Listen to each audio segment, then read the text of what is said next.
So for anyone who's joining in, my countdown timer appears to have broken when I switch some settings around. So I'm going to kind of do my normal 3-minute-ish countdown while I just muck around with some settings and see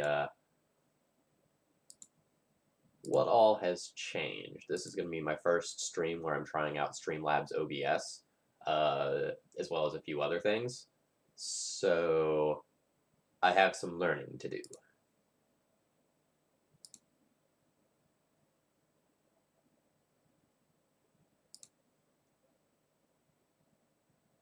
If there is anyone currently active in chat, if you would just type something, that would be awesome, so I can see if my alerts are working properly.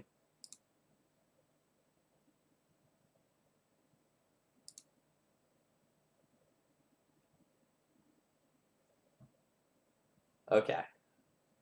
Looks like that's a yes. How does this look up here? Okay, it looks like that's still working. Awesome. So I only see one thing that's broken so far. All right, so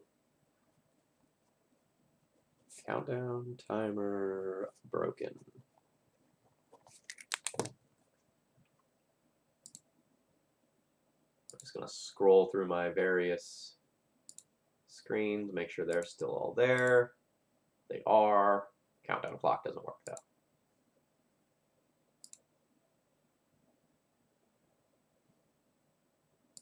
Okay.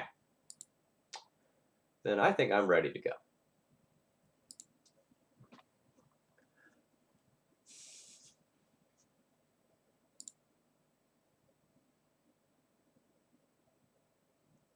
Oh, neat. A little bit animation works too. Awesome. Thank you very much. I have now tested out a feature. I appreciate it. All right. Good evening, everyone. My name is Phil Gallagher. I run Thraben University, a site exclusively for legacy death and taxes. Though this morning, I've got a donation deck list. Well, really, it started as an idea. So I think it was last weekend. We were in the chat and we were talking. What can we go and do to really just mess around with another tribe? And Lasco the King went and donated, and he said, "All right, play Wizard Tribal." And there's not necessarily a established Wizard Tribal deck list. So I had some work to do. This actually ended up being a little more complicated than I thought it would be to go and establish. So let me kind of talk you through my thought process of what I did. Thought process number one was to build a deck around Patron Wizard.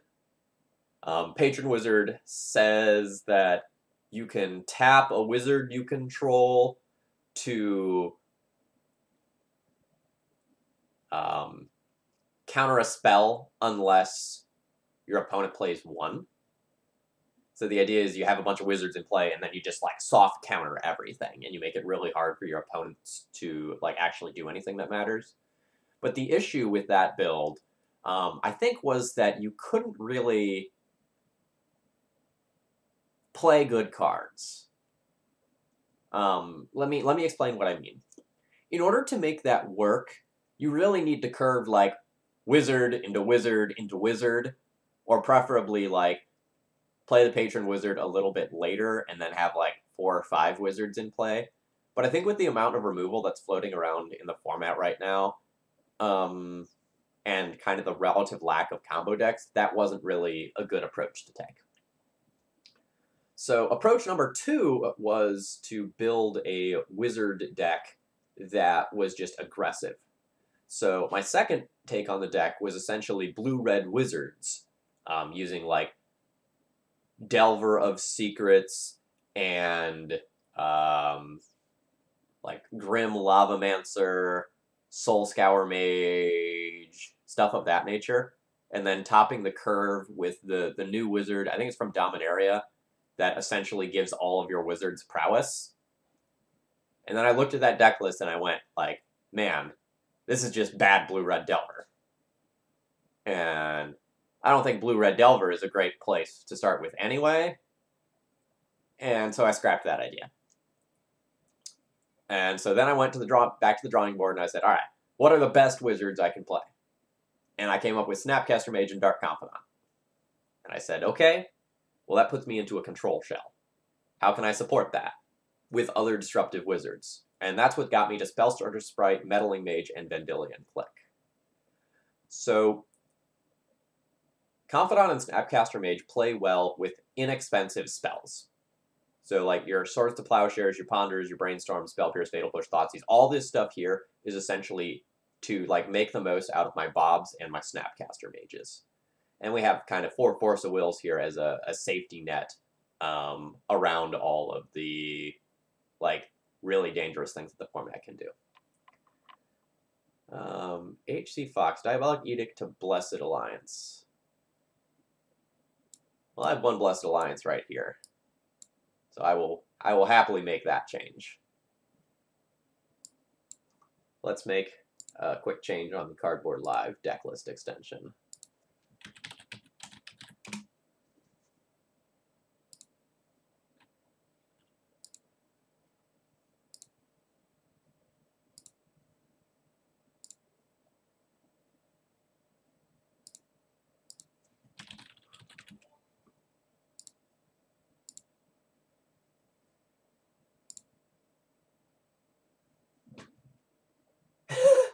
5 months? Longer than my last relationship, Kappa. Thank you very much for your continued support. I really do appreciate it. Thank you so much. Now you get like a cool little like indication noise saying that you subbed and everything. Neat. All right. So then let's talk about how I built the rest of the deck. So essentially what I did after that was kind of look at the mana base for a Stoneblade deck and make a couple of small changes. So you can't really afford too many colorless lands in a deck like this, but a lot of these sorts of decks like run some wastelands anyway. So I subbed things that were wastelands for Cavern of Souls.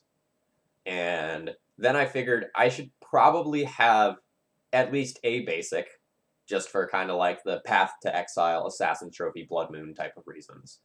And when I started looking at that deck, I realized, like, man, I'm, like, really close to mono blue. So, like, in the main deck, you know, I have 7 white cards and 4, 5, 6, 10 black cards. So I couldn't really decide whether or not I wanted, like, a plains and an island in here. But I decided I kind of had the choice, as far as my mana base goes, of, like, playing, like, either the Caverns or the other 2 basics. And I opted for the Caverns, just kind of hoping to dodge some Cavern of Souls type stuff. You can't really play too many basics when you're trying to, like, reliably do as many things as I am on turn 1. Like, if you just, like, look at all of these 1-drops, I want basically every single one of my lands to be blue, so I have the possibility of, like, Ponder and Brainstorm early. But I'm also very likely going to be wanting to do some removal super early on. So I didn't want to like play 2 Caverns and then Plains and Swamp and then keep myself off of casting these cards. That seemed rough. As far as the sideboard went, I decided to play just kind of like a safe assortment of cards. So we have a pair of Edicts that can deal with big things like Merit Lodge. We have Disenchants for equipment, Zealous Persecution for some fair stuff, Surgical, Spell Snares, and Flusterstorms for the unfair stuff, and Bitter Blossom for control. I hope this deck is sweet. I tried to put together the best thing that I could that was like a wizard tribal deck that would be competitive. And I think this is pretty close. Just to like mention one other thing I added to the stream, Twitch has a promotion this month where if you use bits in extensions, all of the profits from that go to me instead of like 80% of it. So I added an extension below the stream. So for those of you that are on browser, you can see there's a press a button to play a sound live on the stream thing. So there's 2 pages of that. You can click the little dots to go in between the pages on the little like sound alerts thing. So if I do something cool or bad on stream, you have the possibility of using bits to to play something on stream. Just throwing that out there. But now let's battle.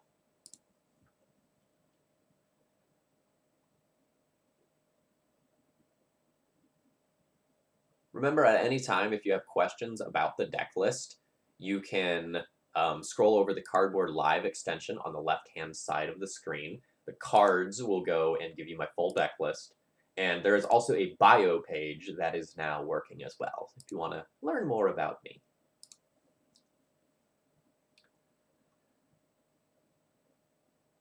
Yeah, I thought about a Caracas in the deck list. That's something that made it into the pile. Also, just because like bouncing your own Vendilion Click is obnoxious.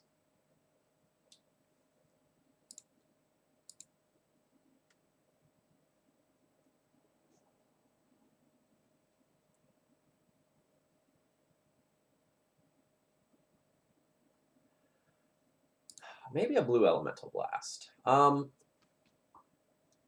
Like Blood Moon's around, but Back to Basics is the more common anti-basic or anti-non-basic land tech right now. So I don't think that's where you want to be. There also aren't, like, relatively speaking, that many red decks. Like, there's not a lot of burn floating around.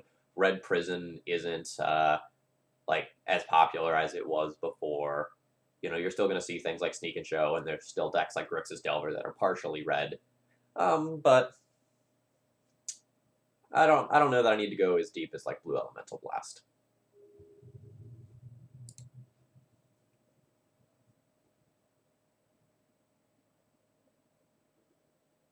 Oh, welcome, Lasco. Alright, so we're probably playing against Reanimator. Well, this has no lands, so we're going to mulligan that one. This hand is not great. I'd like a piece of Disruption in hand.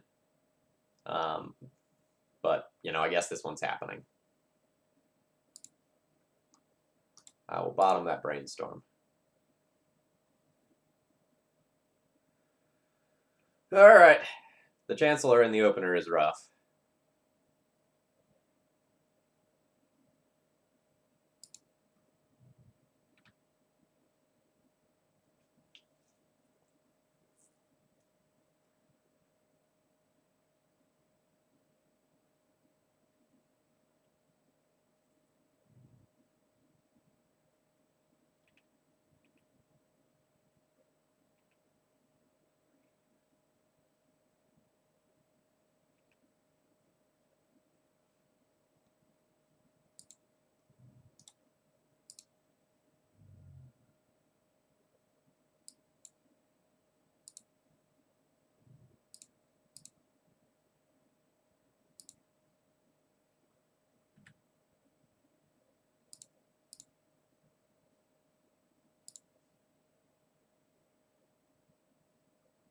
Oh, HC Fox, congrats on finishing your finals.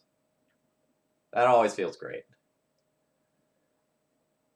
I would rather find Discard Spell or Counter Magic over this. Like, if my opponent's play here is Entomb, then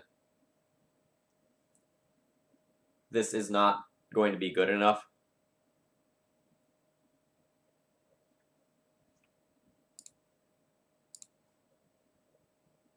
Force of Will is, like, literally the best card to draw here.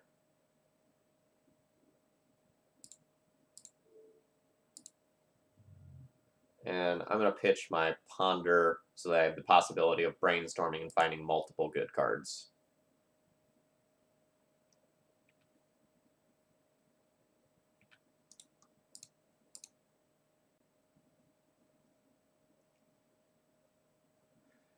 Man.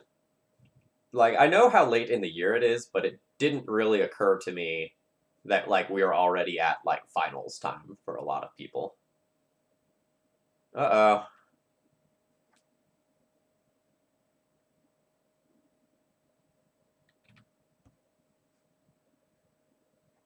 Okay. Opponent currently does not appear to have a reanimation spell. Otherwise, they 100% would have fired it off.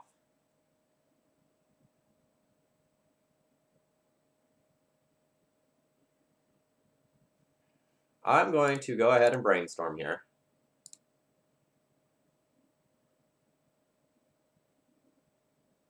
Well, that's not the greatest.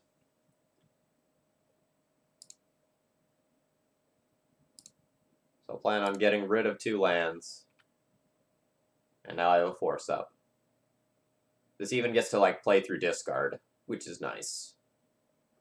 So if my opponent discards me, they can take, like, 1 Force of Will, but then I'll still have Force of Will, pitch Snapcaster Mage.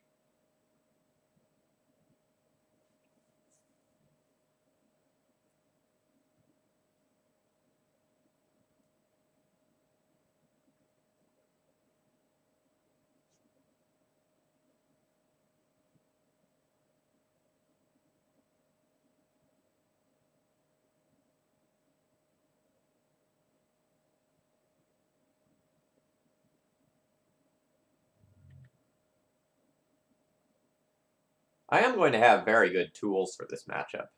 Like in the post-sideboard games, I'm going to have 3 Surgical Extractions, 2 Flusters, 2 Spell Snares to bring in addition to like 4 Snapcasters to reuse the Surgicals. Ooh, that is unfortunate. Cabal Therapy resolves, probably names Force of Will, and then I get super buggered. I don't know, maybe they won't name Force. Like, I already used 1. It's going well.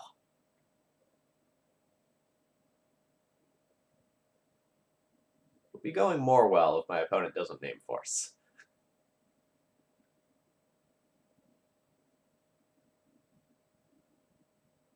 Rats.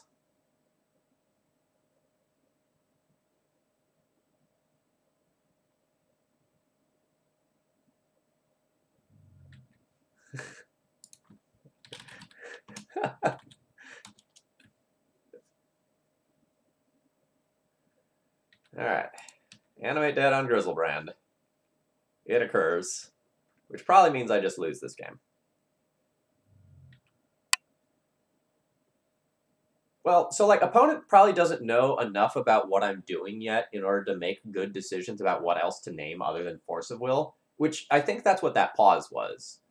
Like if you see Delta, like Delta, Strand, Tundra, Sea, Force Ponder, Brainstorm, and what are you thinking? Like Stoneblade? So, like, are they going to have pierces? Are they going to have snares? You don't necessarily know. All right, that's good enough for me. So I think Force of Will is a good name.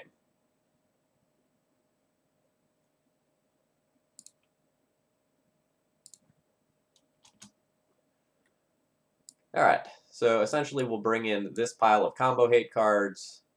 I'll bring in my Diabolic Edict. Blessed Alliance, notably worse than Diabolic Edict here, but still probably good enough. Disenchants go into the pile of cards that, like, maybe I could play, but I probably don't want to.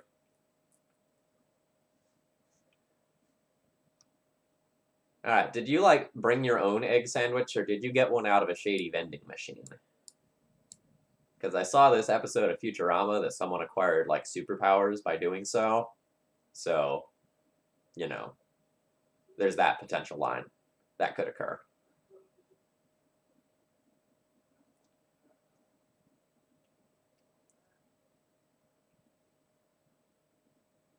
So, I have a lot of good cards for this matchup. Like, I have a lot of ways to disrupt my opponent. I want to at least trim Confidant. I may cut it entirely. Let's start by cutting 2. Swords of Plowshares isn't going to be, like, amazing. Like, Blessed Alliance is probably going to be better since it's a cleaner answer to Grizzlebrand.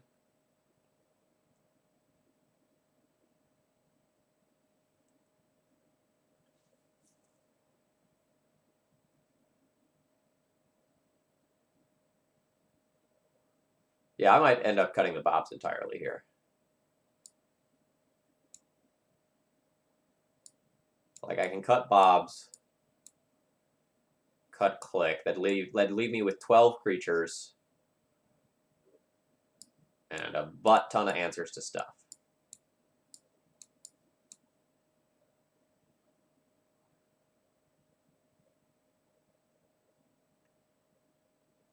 Just playing out Bob to find disruptive pieces, though, is very strong.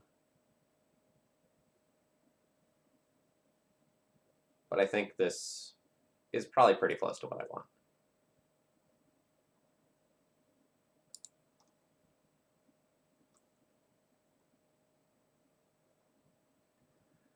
Yeah, so HC Fox, like, I know the Disenchant is something that's, like, reasonable to play. Yeah, this hand's great. But I don't think I want to actually play the Disenchant since I'm already kind of, like, cutting cards that are pretty good in the matchup.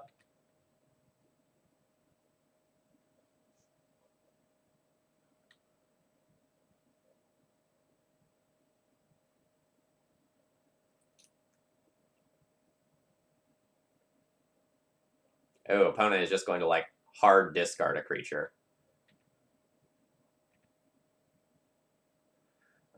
So I'm going to go ahead and brainstorm here and look for a surgical. I have a lot of, like, very good cards, but I think I just want to be mana efficient here. Oh, geez, I did it. I did it. I'm going to redraw at least one of these. I'm going to put back Click and Swords to Plowshares.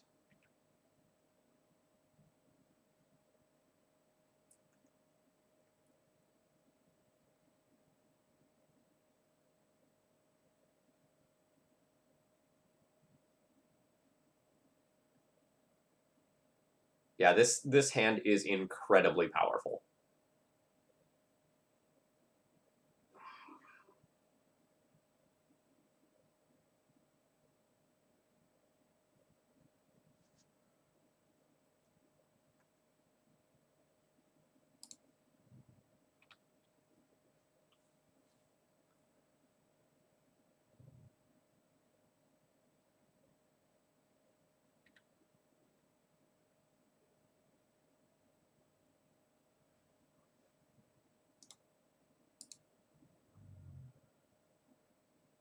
This one I'll just counter.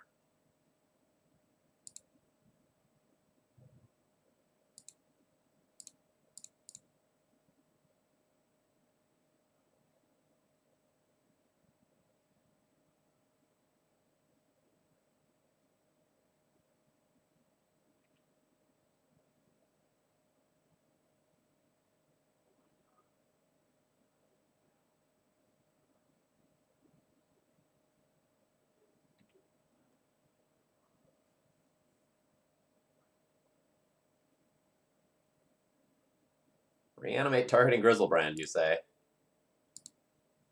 No. Sword Equip, thank you very much for the bits. Our opponent has Animate Dead, Exhume, Marsh Flats.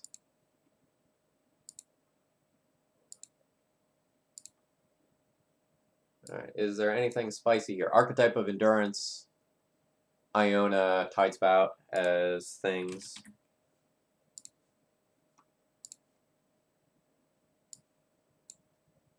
Save that for future reference.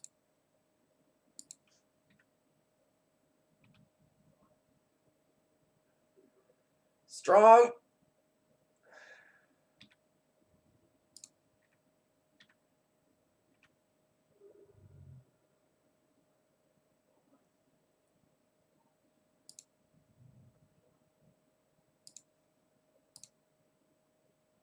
Jeez! Oh, God! Oh, it's so good. It's so good.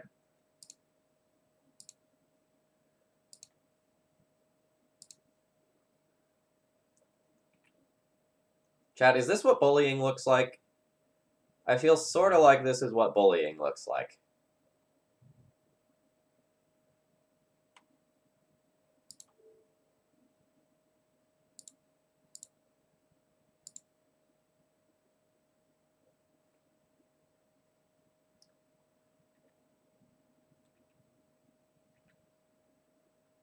I think I'm fine with taking the Brainstorm this turn, and then shuffling away the land that's under it later.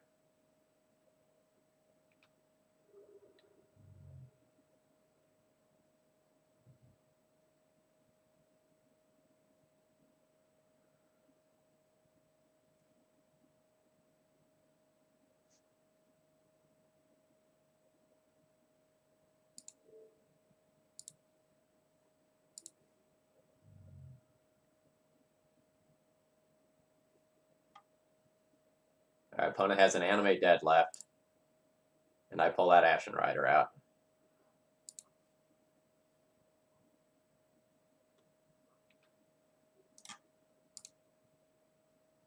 I probably should have fetched this away.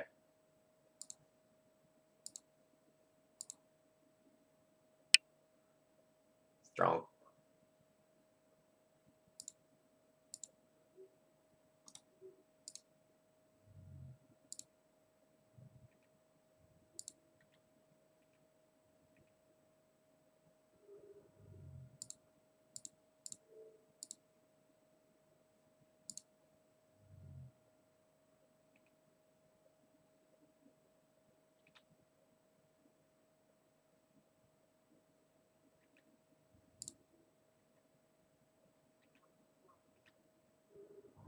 Opponent is currently winning the race. I am damaging myself substantially here.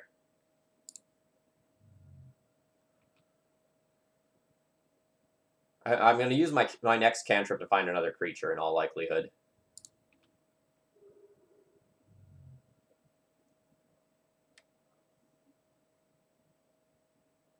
Your Cabal Therapy results.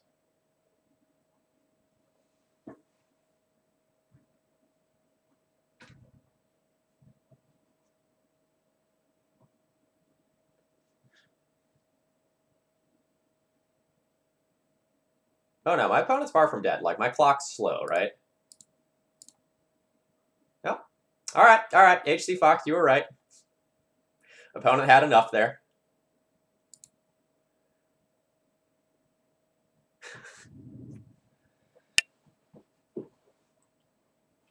On the draw, do I want more Swords to Plowshares?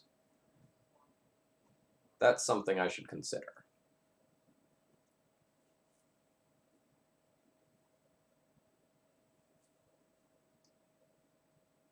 I'm not entirely sure that I do.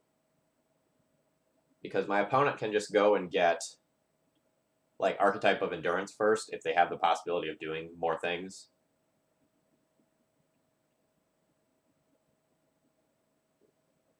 I'm just going to run this back.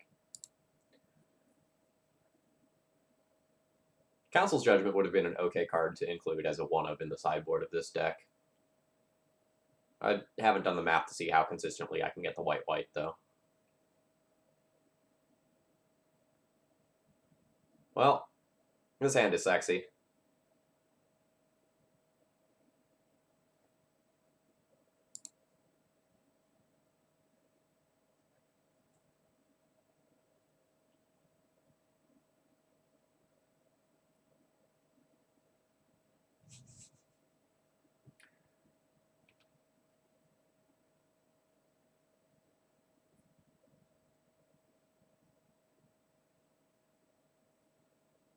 So I'm going to get 2 Thoughtseize, and then I'll have Surgical Extraction at the ready as well.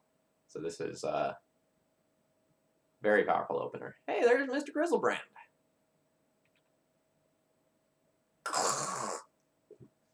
Gross.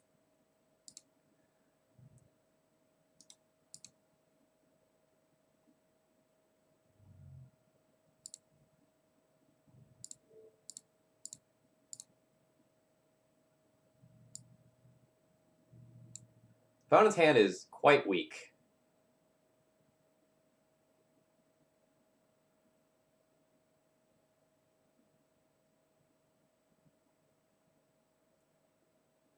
So I can take Faithless Looting and extract the Grizzlebrand. Then I can also extract the looting if I want. I can also just, like, take Unmask, extract Grizzlebrand, extract looting, and pull 1 from hand. I think I like that.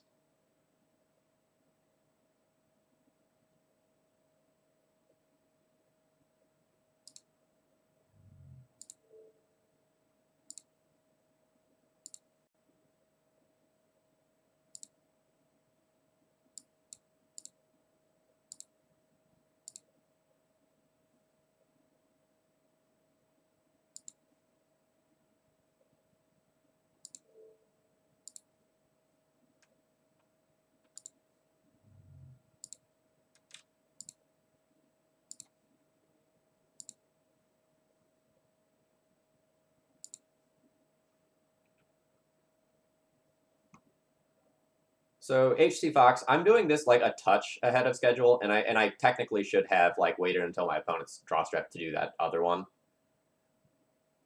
But I think this is fine overall.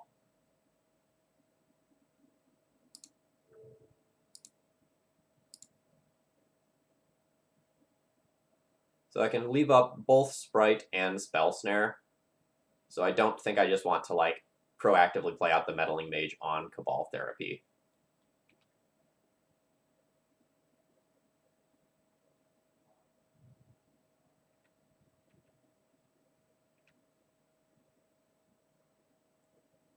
My cards here are great. I'm just going to brainstorm here to kind of like guarantee that I can hit a land drop and smooth some things out. Yeah, so I'll put back C. Put back C and Blessed Alliance, draw Blessed Alliance, fetch Tundra.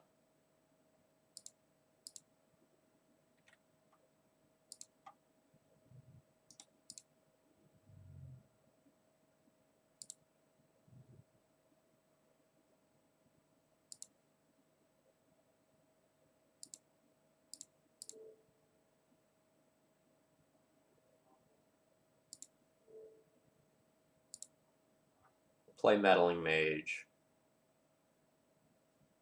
Opponent says GG. They've had enough.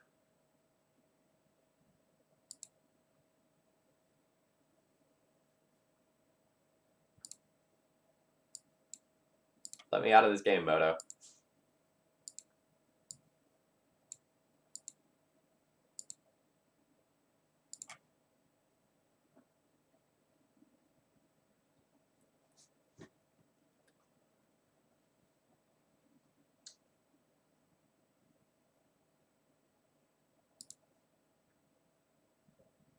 Yeah, I can see potentially that I put too much life loss into the deck between like fetches, bobs, and Thoughtseizes.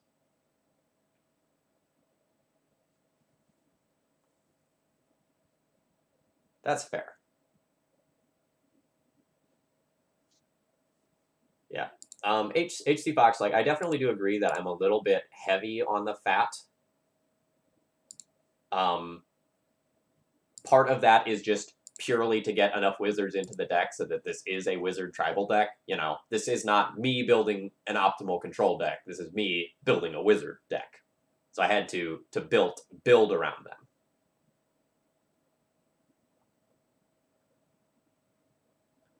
Yeah, I mean, like beating a great player on a, you know, clearly extremely powerful deck, that feels good.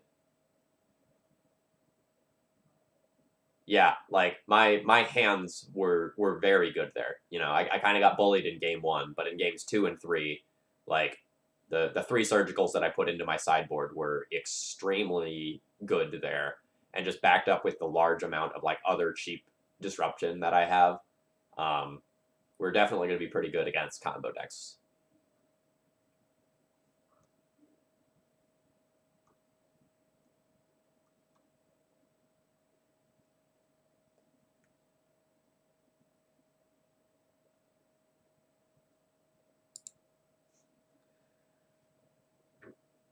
Yep, so I stream every Monday and Wednesday night, and then Saturday mornings.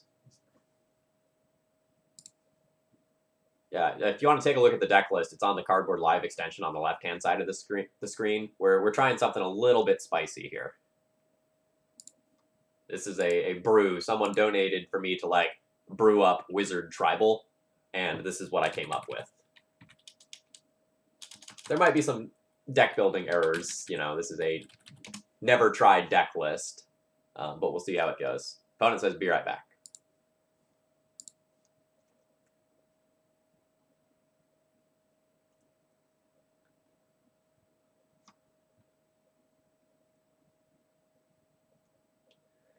Opponent is mulliganing aggressively, which makes me think combo, so I'm happy to have this Force of Will here.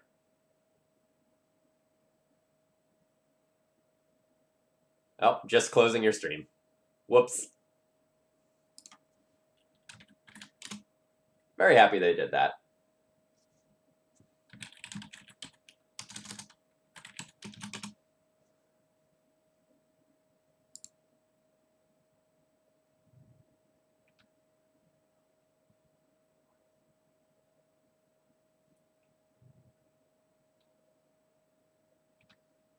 Alright, are we running it back against Black-Red Reanimator?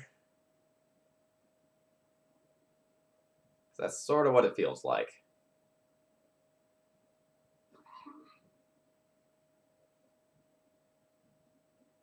I'm going to go ahead and brainstorm here, see if I can find a Thoughtseize.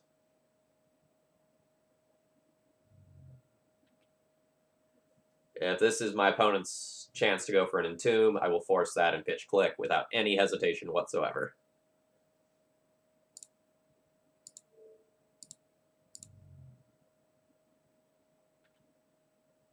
Alright. So, push is going to be bad, and I'll throw back one of these lands. Doesn't really matter which one, I guess I'll throw back the Delta.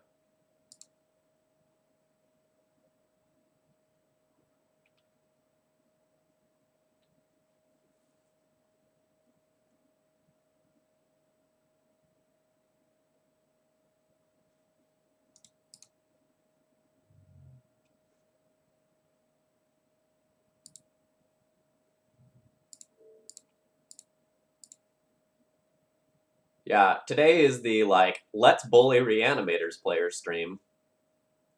I didn't know that coming into this, but that's what's happening.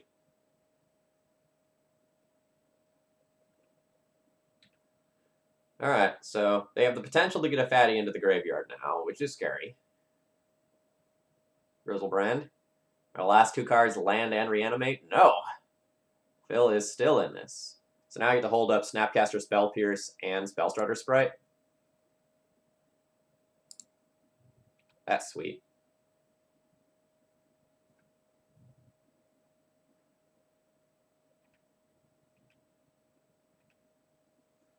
I am just going to put a clock into play, though, with this Snapcaster Mage. I'll get a suboptimal Brainstorm out of it, but I think it's very important to start clocking my opponent.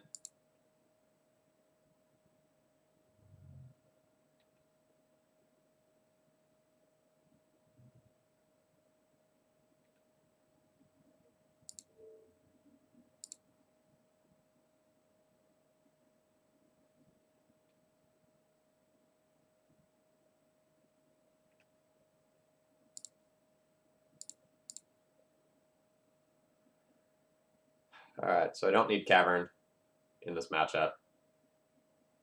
I'll put back Cavern, Island, redraw the island. Get in my 2. I know there's a Cavern on top. I don't want to see that. I just want to find something more or less guaranteed with the Ponder.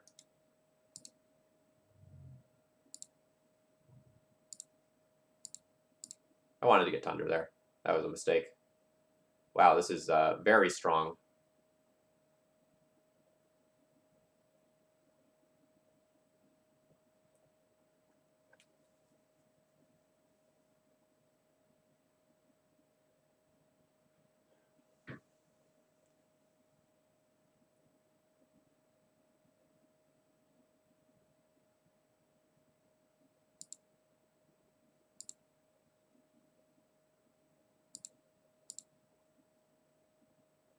Come on. So I'll take the Force now, and then play Meddling Mage next turn.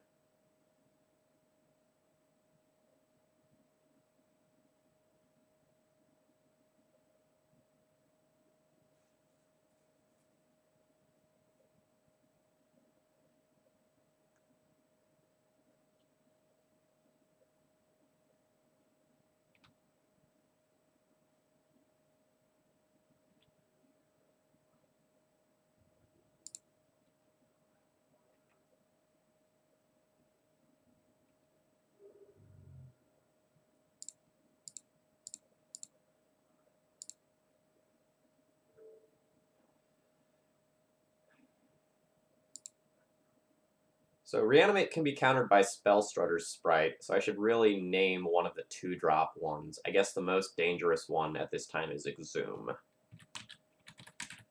So I'll name that. Animate Deadlike at least weakens the power a little bit.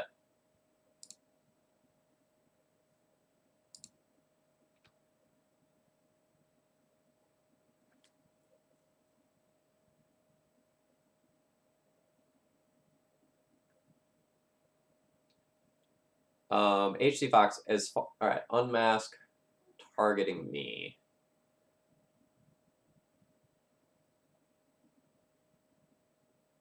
Well, that resolves.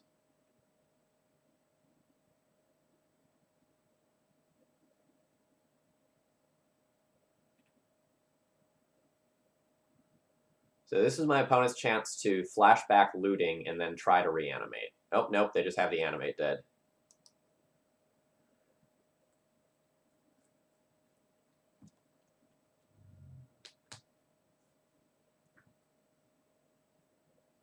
Ugh.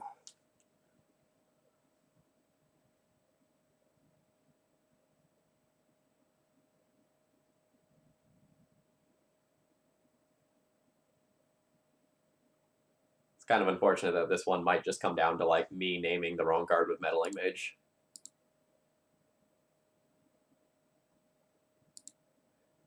All right, that's the way back in, is Swords to Plowshares.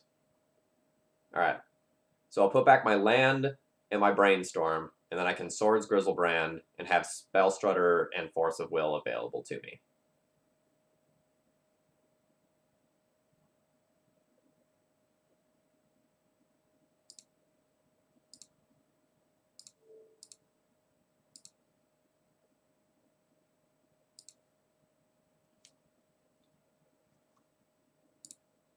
Of note, there is not another creature in the graveyard right now.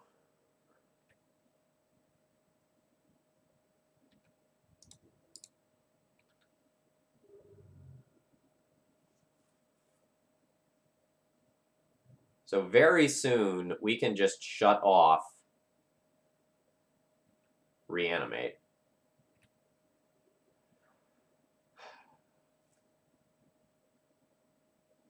So my next card is an island. Do I want to just play out this Spellstutter Sprite? It changes the clock to a 2-turn clock instead of a 3. But I can just do that next turn as well. And Reanimate's already off. So, no, I don't think I want to do that.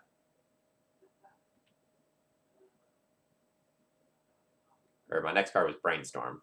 So, I guess it's even better that I didn't.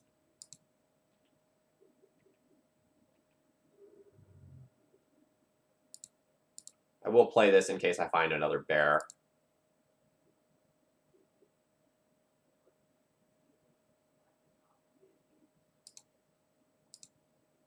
Alright, so I'll put back land. So now I have 2 pieces of counterspell up and available here. This is quite strong.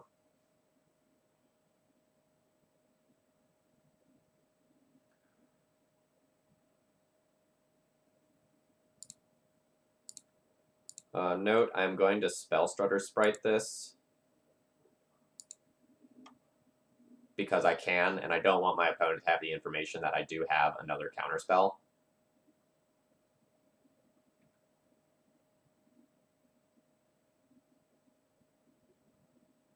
Reanimate targeting Spellstrutter Sprite. That's fine.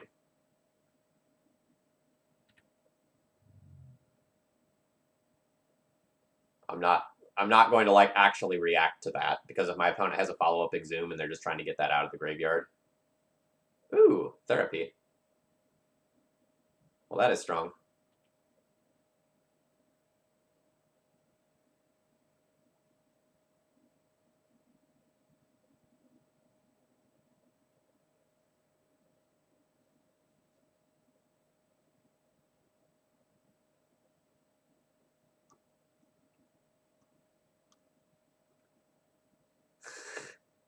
Opponent had me scared there for a minute. Like, I couldn't figure out, like, what string of cards could get them there, but, like, cool play on my opponent's end.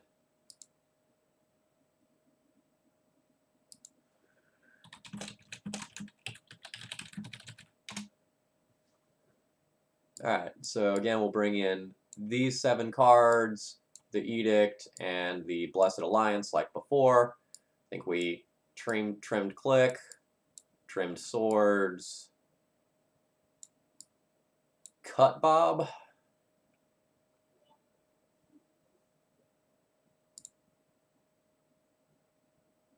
Serafix, thank you very much for following. I hope you're enjoying my content.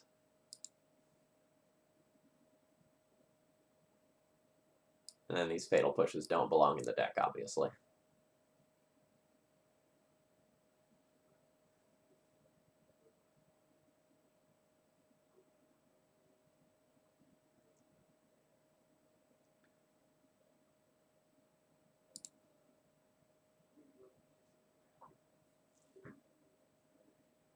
Yeah, it's not often that you beat Grizzlebrand in game 1.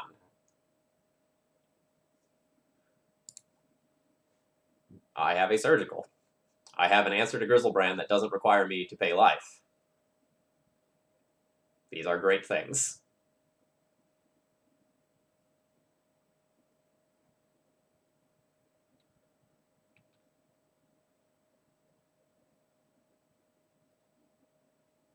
Alright, there goes the Surgical.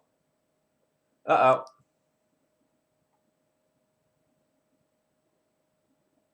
There's a Grizzlebrand in the yard. However, we have this sneaky spell snare that my opponent doesn't know about.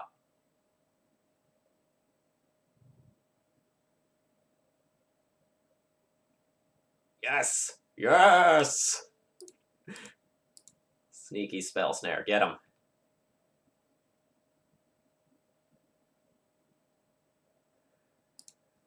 Alright. Let's ponder and try to find, I guess, like a Thoughtseize or a Surgical. It's possible that I should just leave up the Edict. Force of Will is great.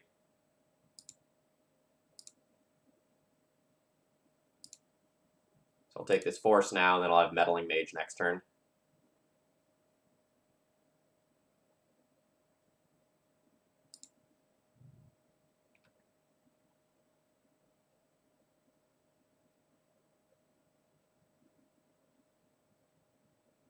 Looting's fine. That's card disadvantage, and there's already a creature in the graveyard. Oh, wow. Opponent has a lot of mana there, pitching double Dark Ritual.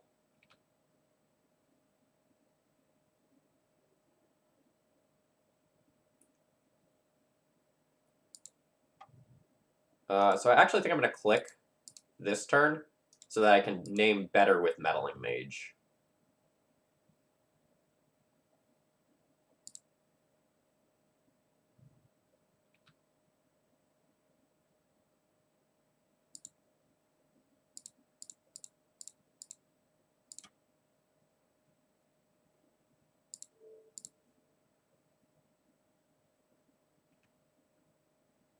Oh, they have Exhume and Animate Dead. That is rough. Like, I have answers to them. So I'm going to take the Exhume.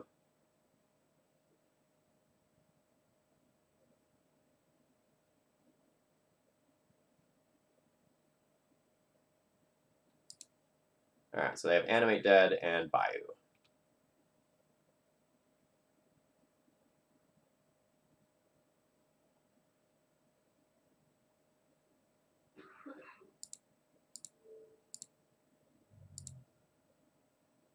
So now they have Bayou, Mystery Card. Now they just have Mystery Card.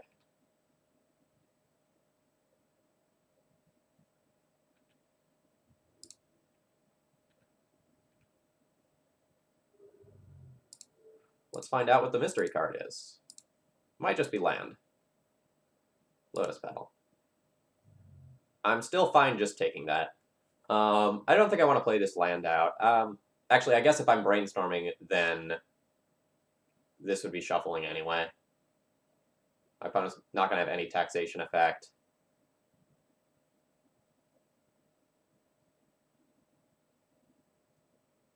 I don't need to play it.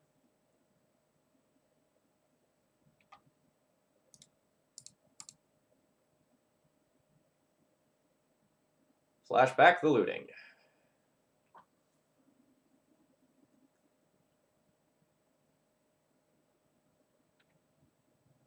Discard Grave Titan and Lake of the Dead. They have discarded Plan B, so that probably means they have a reanimation spell in hand, if I were to guess.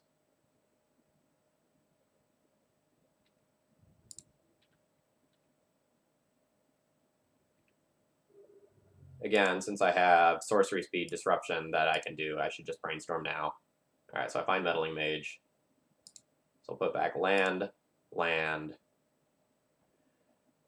And do I want to play the game of, like, try to mise with Meddling Mage? Probably.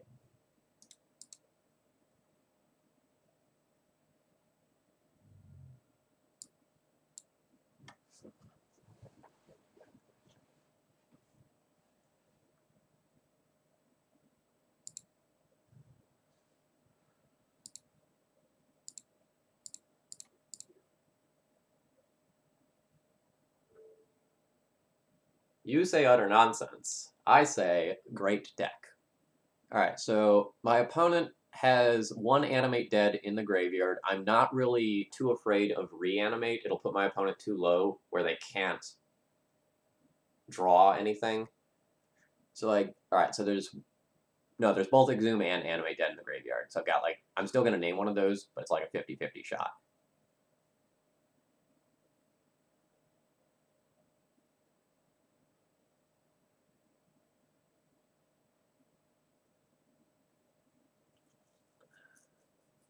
My opponent also might have discarded the Grave Titan in order to reanimate it, because that might be more annoying than Grizzlebrand at this stage.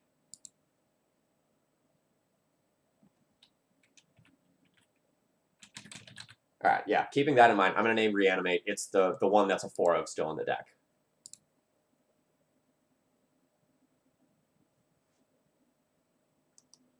No, Reanimate on Grave Titan is still super scary.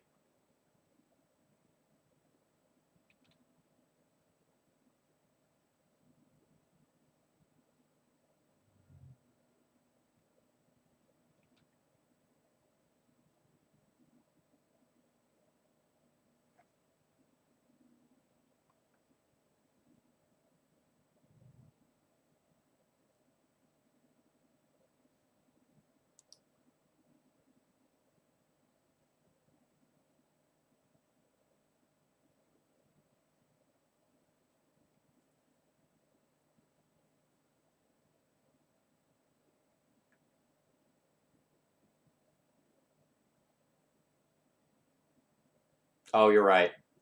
Yeah, so if they okay.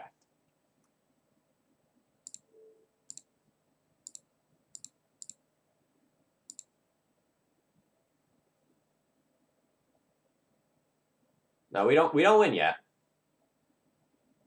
There's still ways that this can go wrong.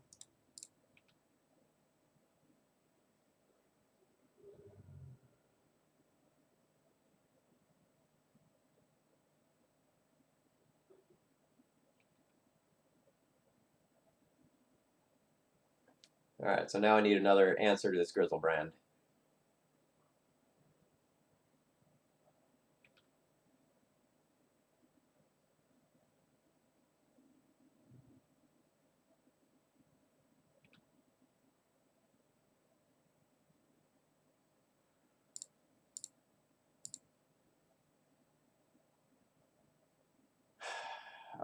So I can take the Brainstorm. If I Brainstorm, I'm really only looking at one card deeper, right? So I Brainstorm, I'd get one card deeper. And that'd just tie up more of my mana. So I think I'm just going to any order this and try to redraw. So if I redraw another cantrip, it's just better.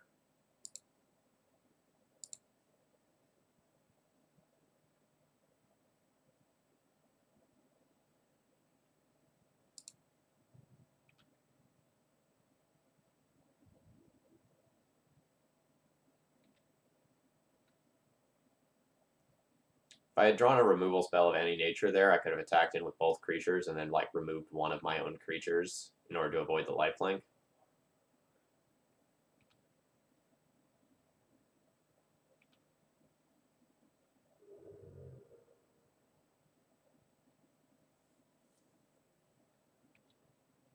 Alright, your Unmask does nothing.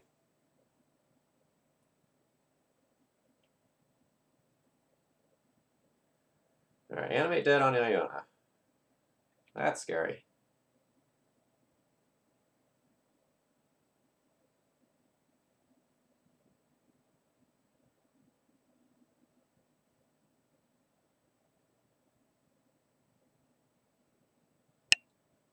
Alright. I'm at the point where I'm dead. I'm not going to concede because, like, there are worlds where my opponent makes some critical error and I get out of this, but I think I'm like 99% dead.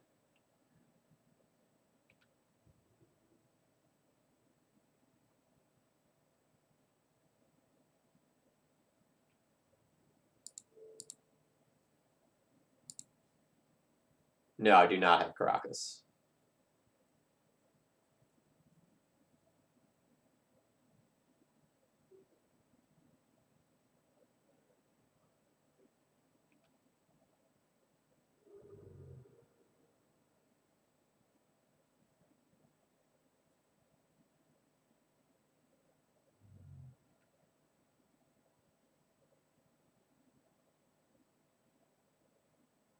I too thought we were going to win.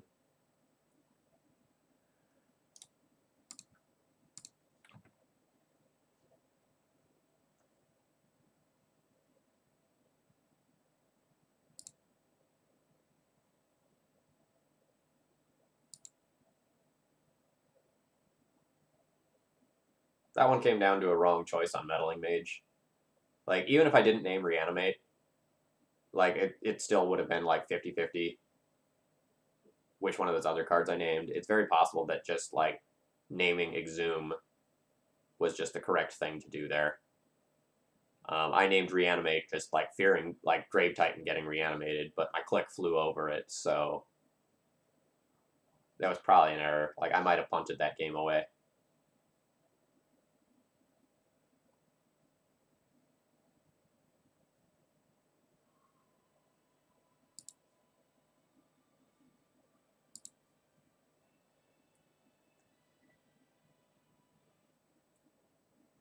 So we have Surgical into Snapcaster Surgical with also two counter spells for ones, or a 1 and then a 2, as well as a Brainstorm. No, Source of Plowshares is a great card here. But sometimes when the creature is in play, it's already too late. And you want to try to avoid that in the first place, so the counter spells kind of end up being stronger in that regard. For my own mana efficiency here, I am just going to Brainstorm at this exact moment.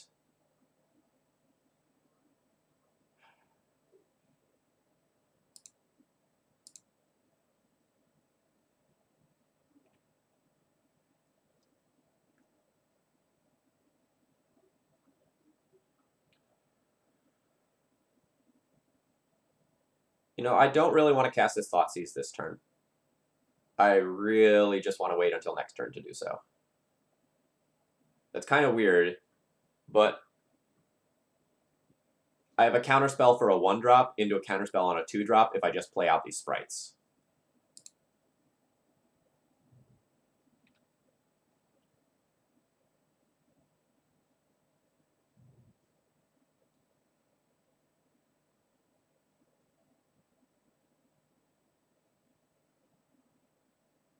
Well, Unmask is something that I do not have a counterspell for. So that occurs.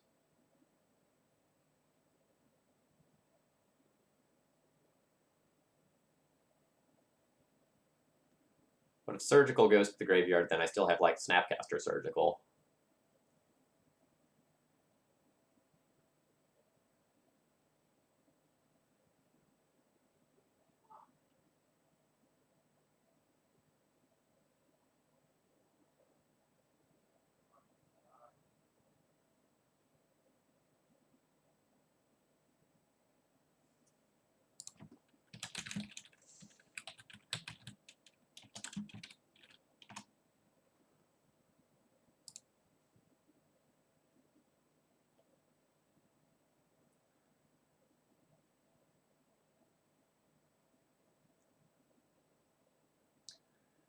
Unmask me again. Well, still don't have a counterspell for that. They have pitched Animate Dead twice.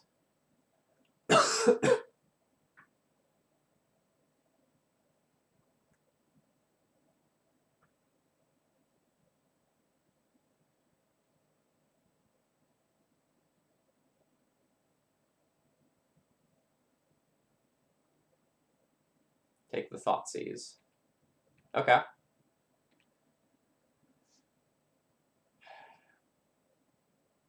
So I have this click.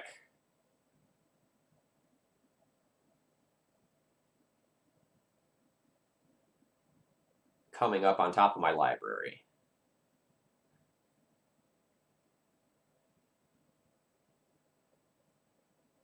Do I just want to like put a clock into play, or do I just want to save this as a counterspell? I don't think I want to tap out right now. If I tap out, my opponent can just like Entomb. No, they might not have Entomb.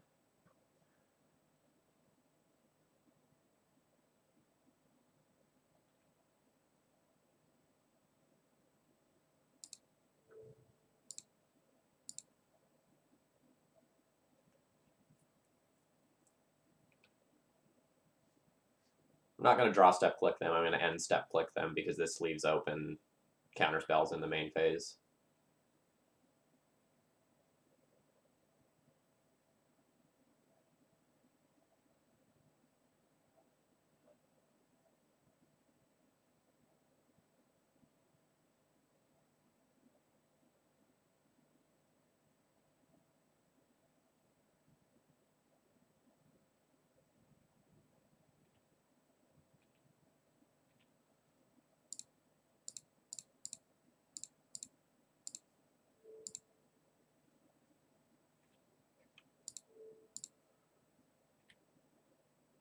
Cabal Therapy, Dark Ritual, Lake of the Dead. The Cabal Therapy is a tiny bit annoying because like my opponent knows about all of my cards.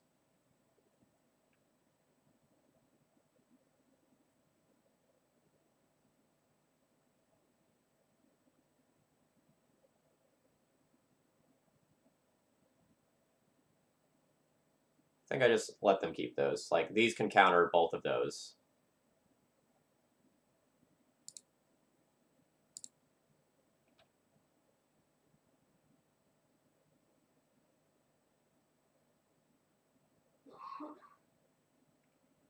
Strong.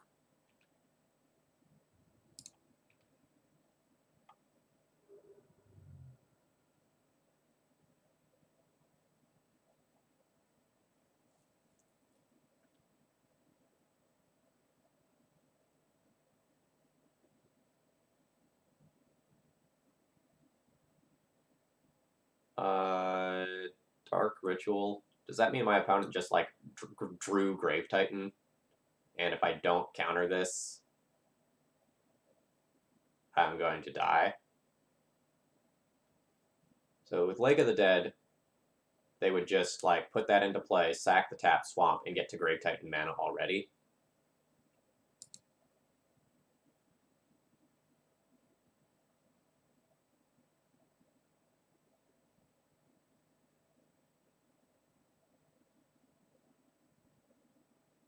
So I guess that can occur.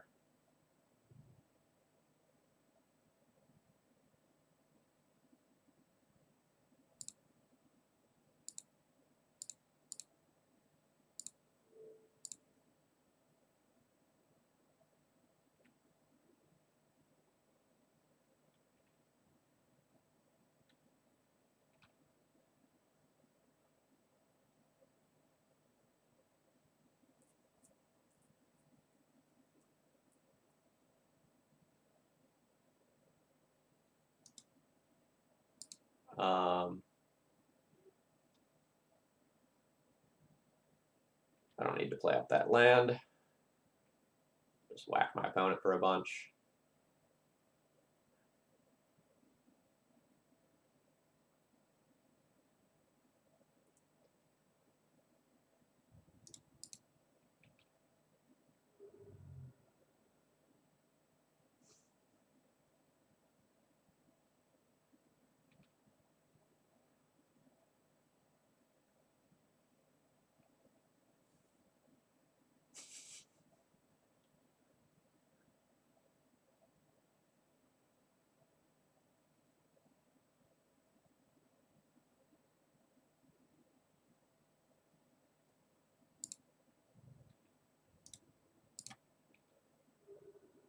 Alright, we're getting into the territory where Reanimate is more or less shut off.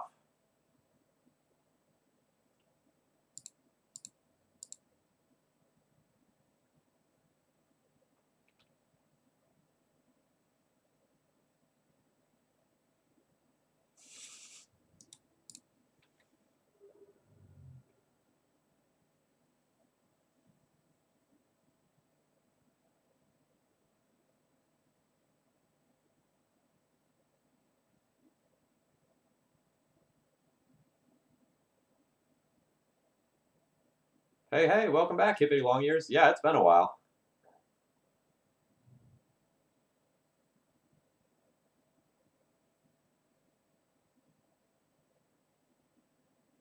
Animate dead, targeting Snapcaster Mage.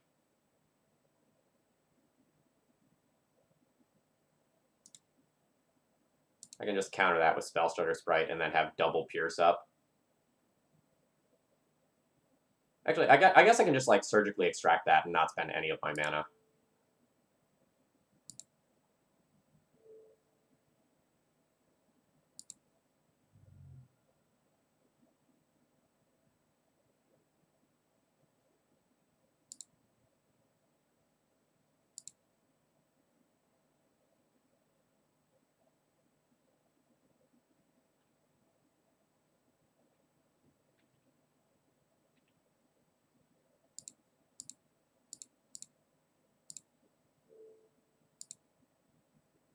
Yeah, this is far safer. Like, either way, if my opponent doesn't play another spell, I just Spellstutter Sprite at the end of turn and then kill them. But if they have another thing and this is a bait spell, just, like, not using my mana is great. Yeah, Bitter Blossom in the sideboard is strong.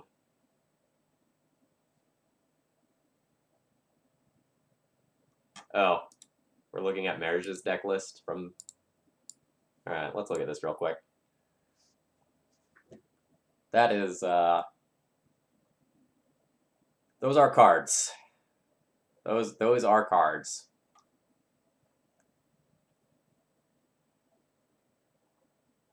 Is this, like, the really expensive Lily? Yeah. This is neat. And, like, OG Sorin. That is a spicy deck list, Merja. And it somehow top 8 at a decently sized event, like 87 people. That's not small. So well done to that player.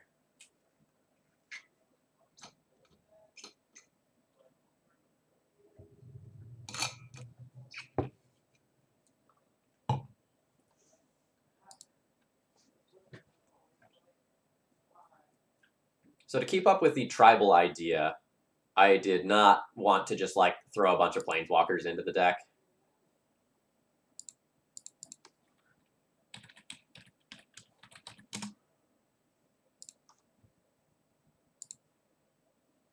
I'm going to keep this hand. So, like, we have Thoughtseize into Meddling Mage or Sprite and Click.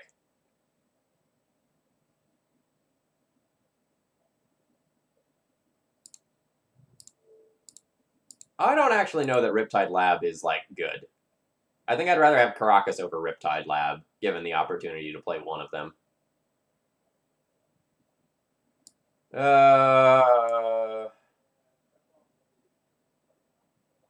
Well, I'm going to win this game.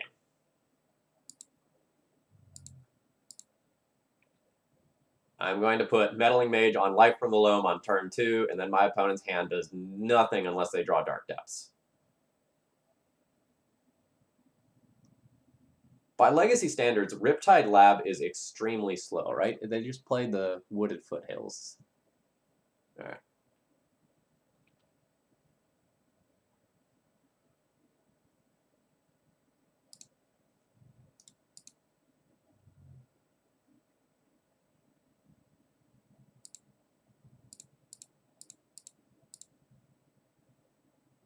Yeah, the second mage there is nuts.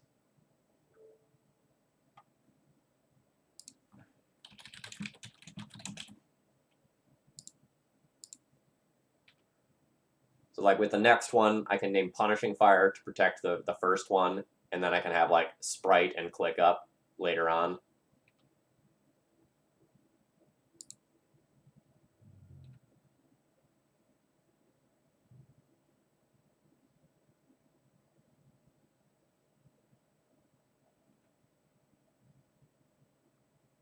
Ooh, wow.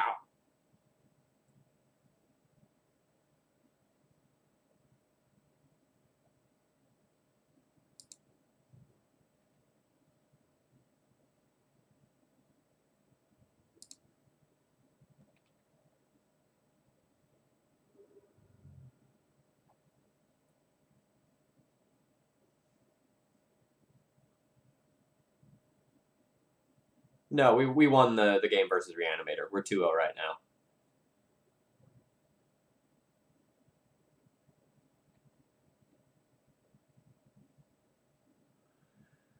Do I just want to increase my clock by playing this out? Or is this my Force of Will fodder? I think this is my Force of Will fodder.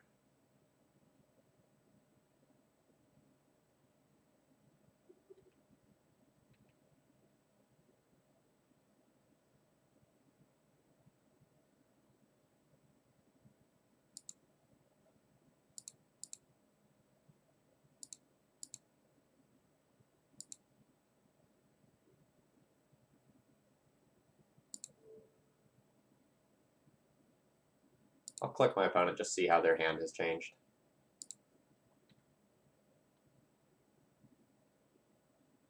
Ooh. So they do have Dark Depths and Stage there. So that's good to know about.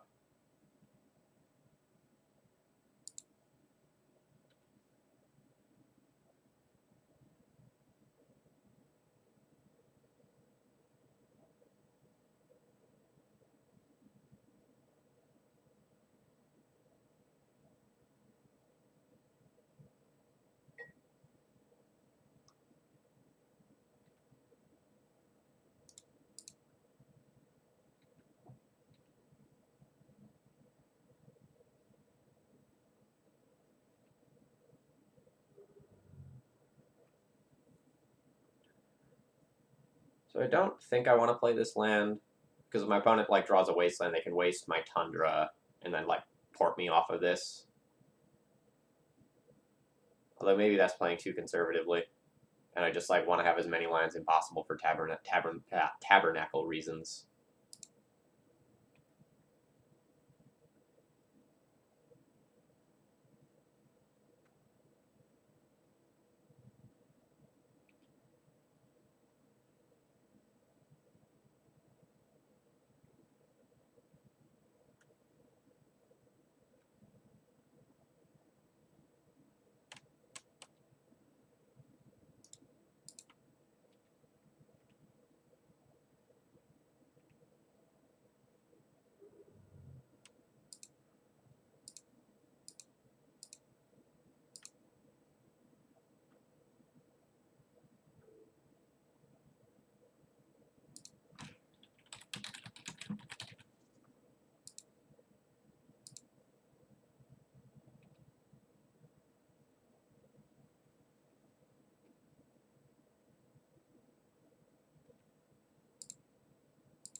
Do I care about exploration?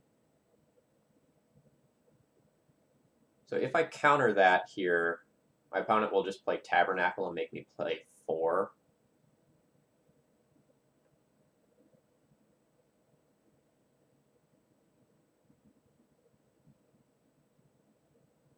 Or, yeah, I think I need to counter this.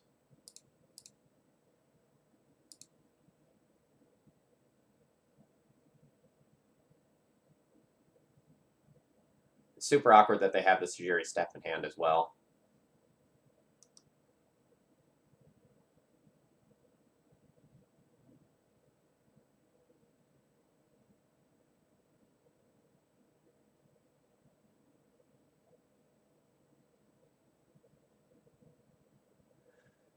Yep, we're gonna lose. That's so unfortunate.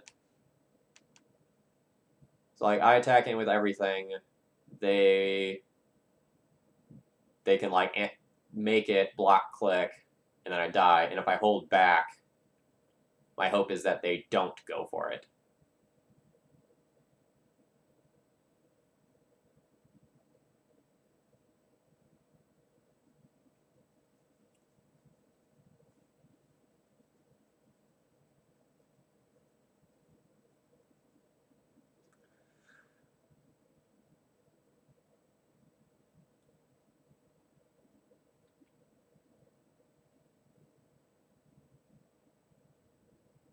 So I'm going to make a partial attack in and make it look like I'm being a little bit reserved. And that I can like answer the Merit Lodge. And then there's a better chance that this damage actually goes through.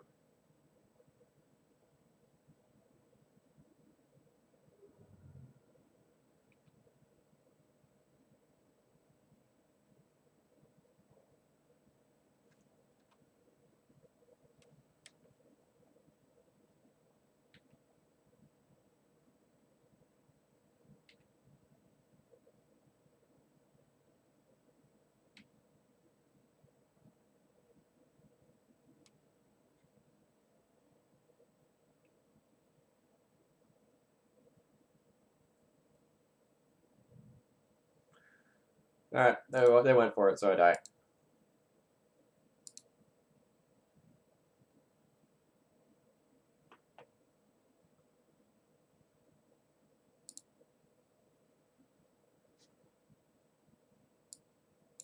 Alright, so I want Surgicals, I'll want Edict, I'll want Blessed Alliance. I will probably play my Disenchants. There's some other stuff in the sideboard that I can consider, but don't necessarily need.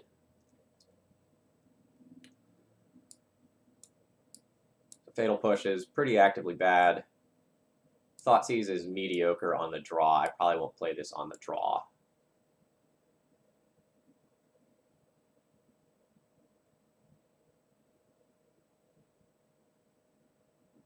Pierce is somewhat weak, but can buy some time.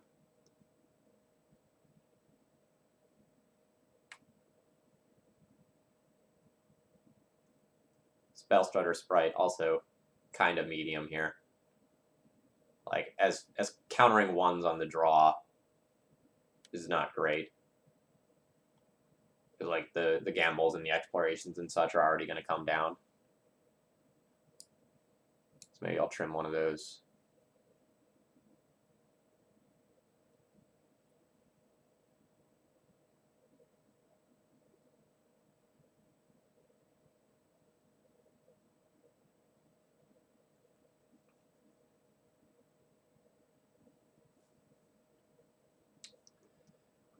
This is probably fine-ish. Like, I can consider Flusterstorm over Pierce.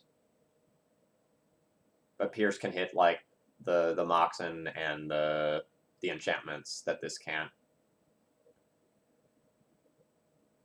Honestly, I could also consider Bitter Blossom just to create an army, or to just, like, have my quickest clock in a can. I don't hate that. That might just be better than these sprites. Yeah. Let's run that.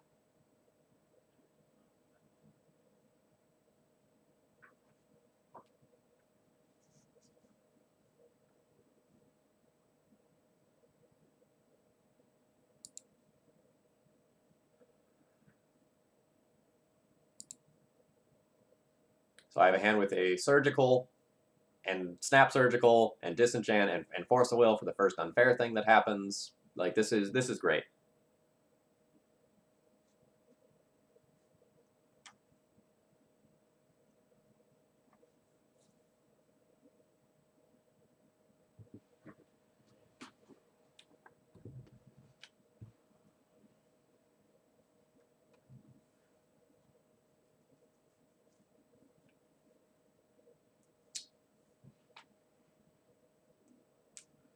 I think I'm going to lead on Flooded Strand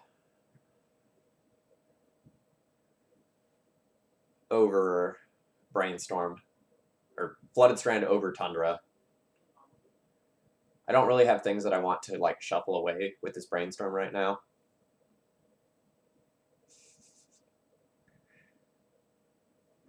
How would you feel about a hard Merfolk control deck with Loam Mentor? I don't even know what that card is, but I think I have time to figure it out.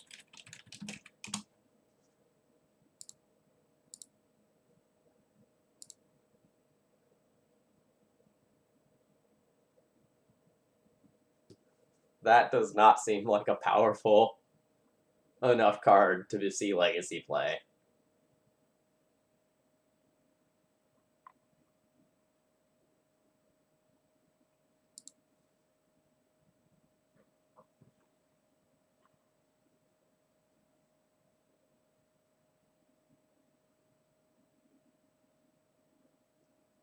Like, that tap 7 Merfolk to counter a spell, that's, like, probably never happening.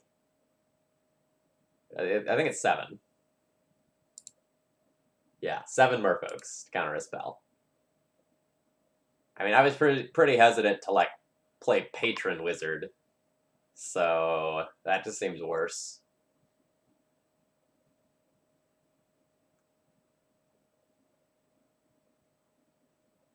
Venser seems slow. Like, Venser's fine, but I don't know that it was necessary for anything. Like, obviously, it's going to be, like, crazy good in, like, the Sneak and Show matchups, but I think it's, like, not with my game plan.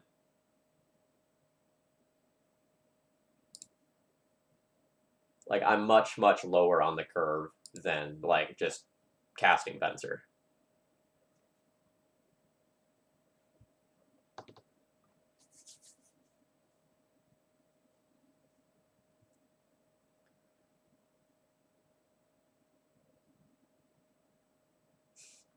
Mangara is indeed a wizard. But I don't have Caracas in this deck, so that would be, like, the like, most fair use of it ever.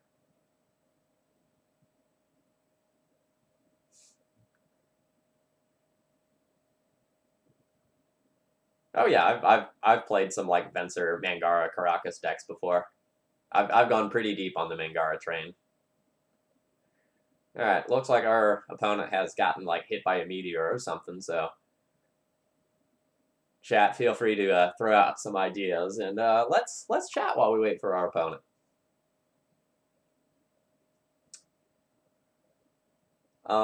Yeah, so for anyone who wasn't around at the beginning, when I was given the donation idea for Esper Wizard, or for Wizard Tribal, I was not given a deck list, so I had to build it myself.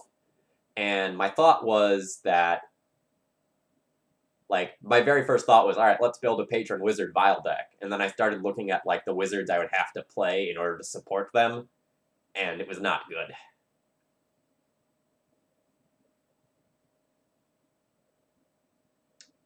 Yes, I am at Mangara Lock on Twitter.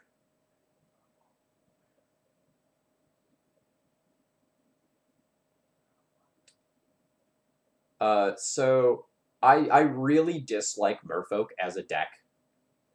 I don't think that it is...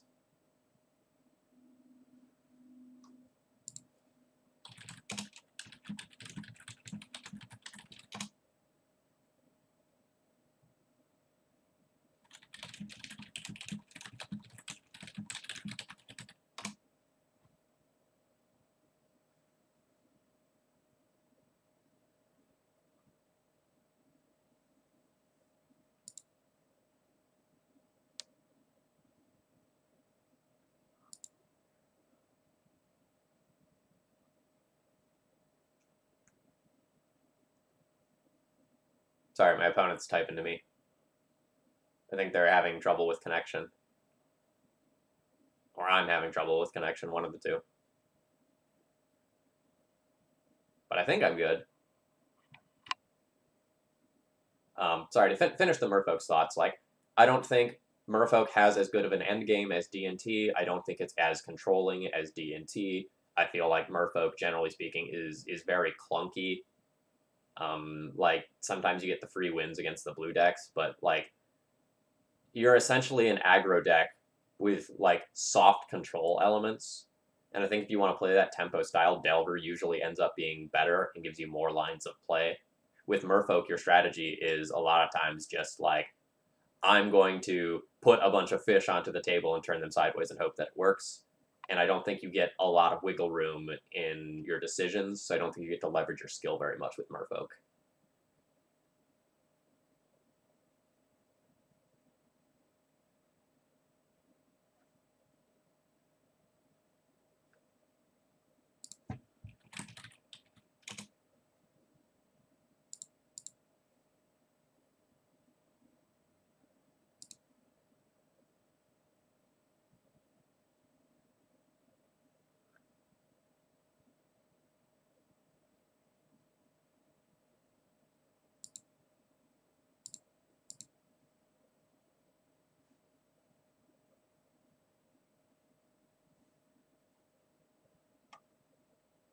Right, I'm getting kind of paranoid. I'm going to restart my Magic Online just in case it's me and like my clock is actually running down. Like, I don't think it is. My internet speed's fine. But it's been like multiple minutes here. And it doesn't say like my opponent's disconnected or anything.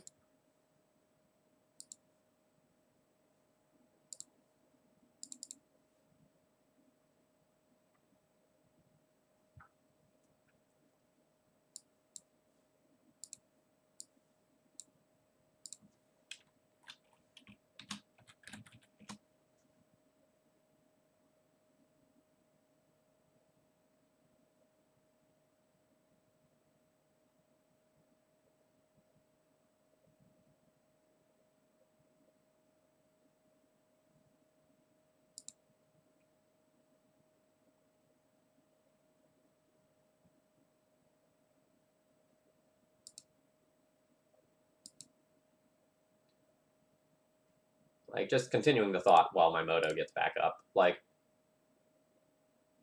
Merfolk isn't a good Game 1 Chalice deck, in my opinion. Like, there are so many other decks that can abuse Chalice more. And, like, I don't really think it's a good Daze deck either. Like, sure, the tempo's great, but you're really reliant on, like, using your mana on your non-Ether Vial hands. So I don't really know. Like, your card really, like, actively works against you. And I think that's rough.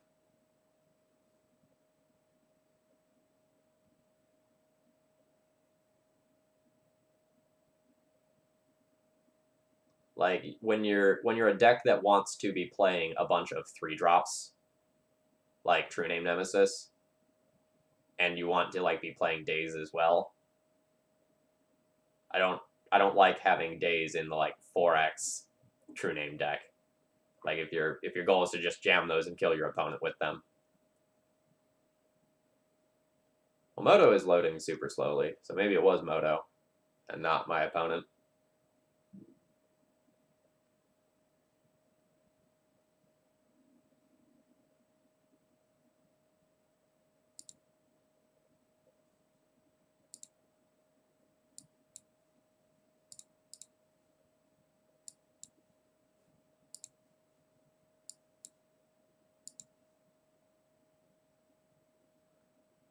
Nope, it is still just my opponent. That is unfortunate. They were at 4-0 as well, so they're gonna lose their 5-0 to like Moto errors. Ooh, all right. Anyway, what else is there in the pipe? Okay, my opponent has just conceded, and that's so unfortunate. Like, I feel bad for my opponent there. Like, they were playing really well. They were on a 4-0 streak, and then like they just lost that due to connectivity issues. That's unfortunate. Merja, to answer that question while I'm just going into the next match, I have a donation for the Antiquities Wars. That'll be what's happening on Monday. And then I'm going to message Cyrus later today, and I'm going to schedule a time for when we're going to do our Ant stream together. So Monday is Antiquity Wars, and then, I don't know, sometime in the next 2 weeks we'll have a stream with Cyrus. And to just shamelessly plug, like if you're enjoying my content and you want to see a deck featured on my channel, it is a $12 donations. Or if you want to do that via Magic Online, you can coordinate with me to get me 12 ticks, and that covers my entry fee as well. And I'd be happy to stream your deck. Basically, I will play anything that is a viable legacy deck. I haven't turned anything away yet, but I'm not looking to play your draft deck on stream. I want something that I reasonably can get some wins with. But we stooped Pox low last stream, so we're willing to play a lot.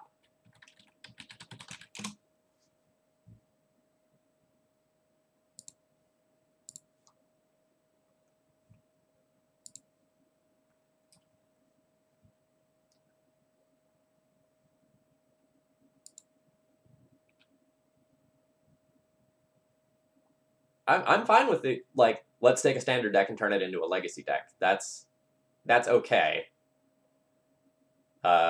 So long as I don't have to do the brewing on that one, because like I don't know how standard decks work. I don't know what those synergy Rs. Is it Loam? Chalice on 1. I probably care about that enough to force that.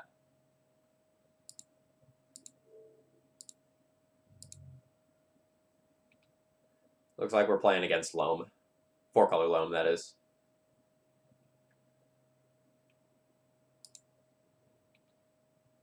I don't even know what Heroic Reinforcements is.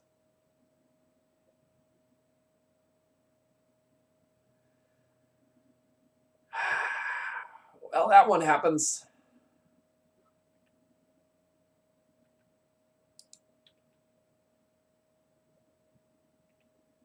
Oh, my opponent doesn't have any more lands. That is very good for me.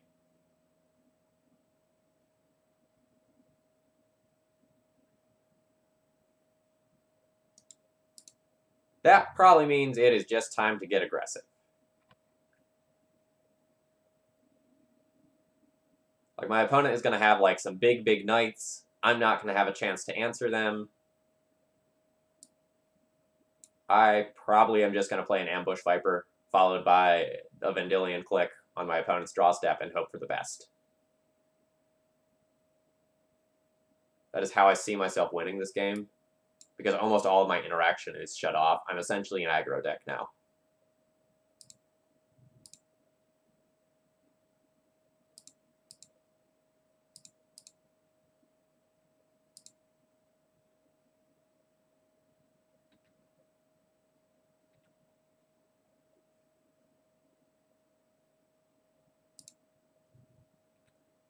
Actually, I guess what I'm afraid of is my opponent hitting a land, so it's probably better to end step, click myself,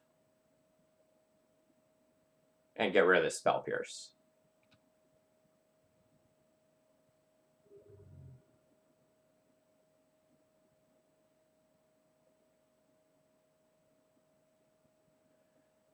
Alright, Bob's fine.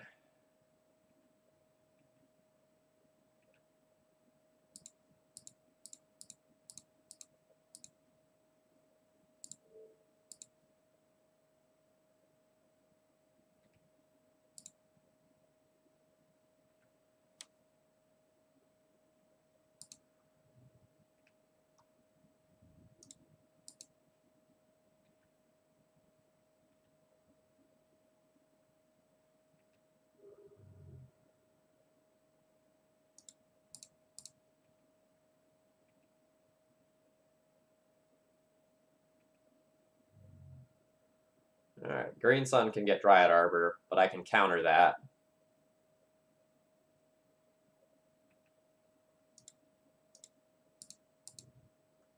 Alright, there's the land.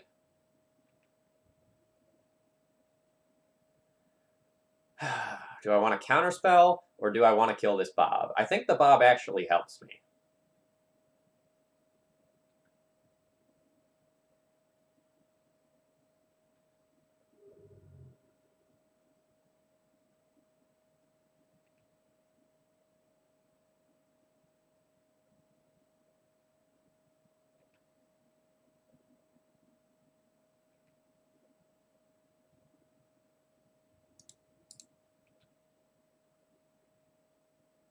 Feels kind of like my opponent has an abrupt decay for this click.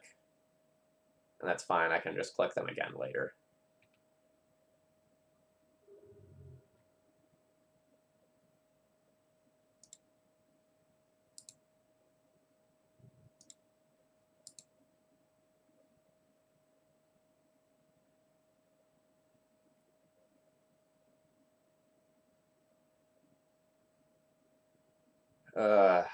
Scavenging Ooze is a little rough.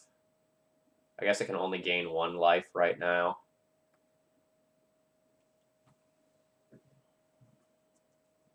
But it does stop my Snapcasters from attacking, but I don't really have anything I can do about it. Like, with my click gone, this just can only counter 1-drops. Yes, that occurs.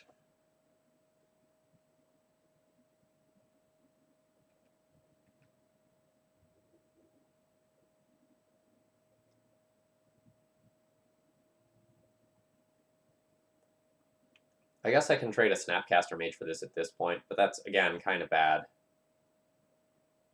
I want my opponent to die to their own Bob.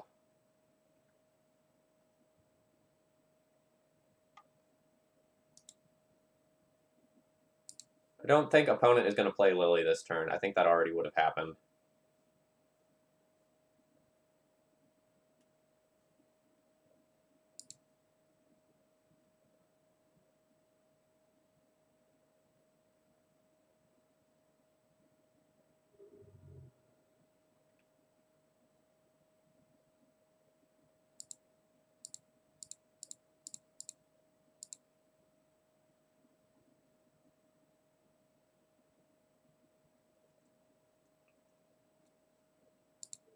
I will click my opponent, but I might not be likely to take anything. So, like, Lily is a very powerful card, but my plan is just kill my opponent, and I really don't want to put them into an Abrupt Decay or an Assassin's Trophy. So I think I'm just fine with all of those things being there. At the same time, though, like, Lily Plus is a way to put more creatures into the graveyard to gain life with Scavenging Ooze, so that's not irrelevant. And maybe I should take it for that reason.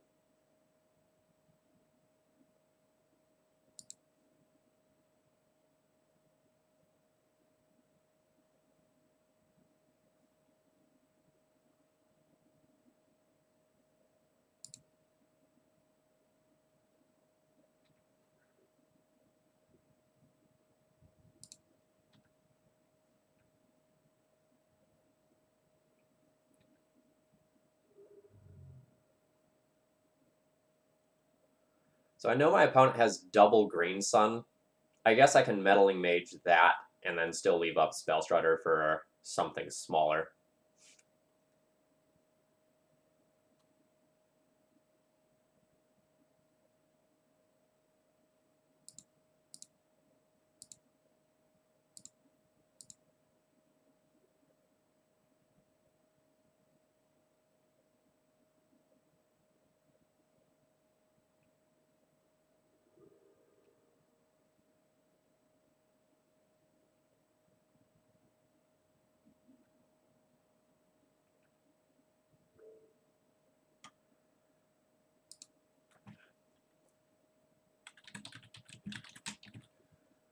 I'm going to take my guaranteed value here rather than try to, like, mise some amount of additional potential value by, like, naming something like Abrupt Decay that could be powerful. Alright, I guess Punishing Fire would have been a very strong name.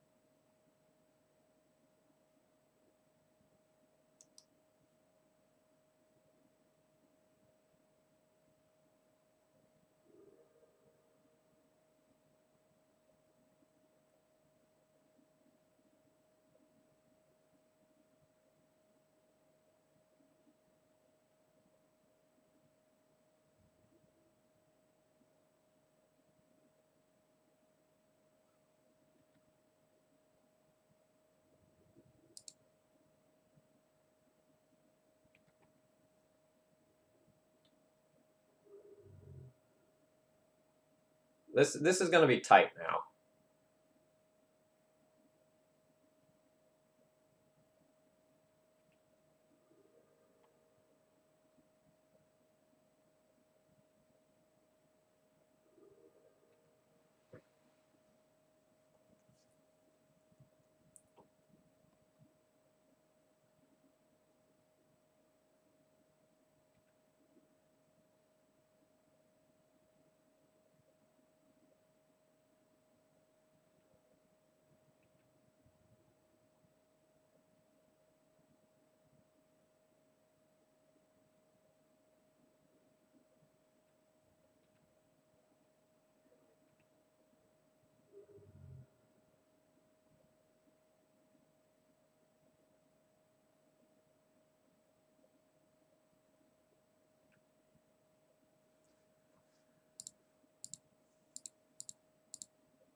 So if I attack in with everything, I'll put 3 creatures into the graveyard, and my opponent will actually net 1 life.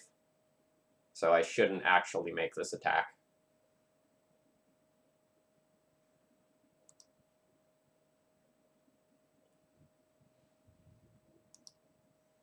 I took my guaranteed 2-for-1 with Meddling Mage, and then my opponent drew to like the one thing that super punishes me for it. It's a bit of an annoyance, but like I guess it's on me. Like I could have thought of this.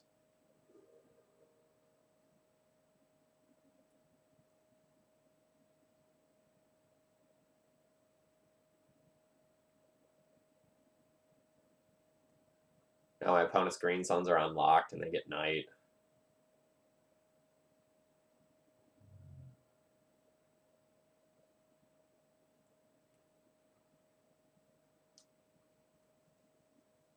And if I stop drawing creatures to play out, then like my opponent just gets to bash me in with these, and it will be a very swift clock.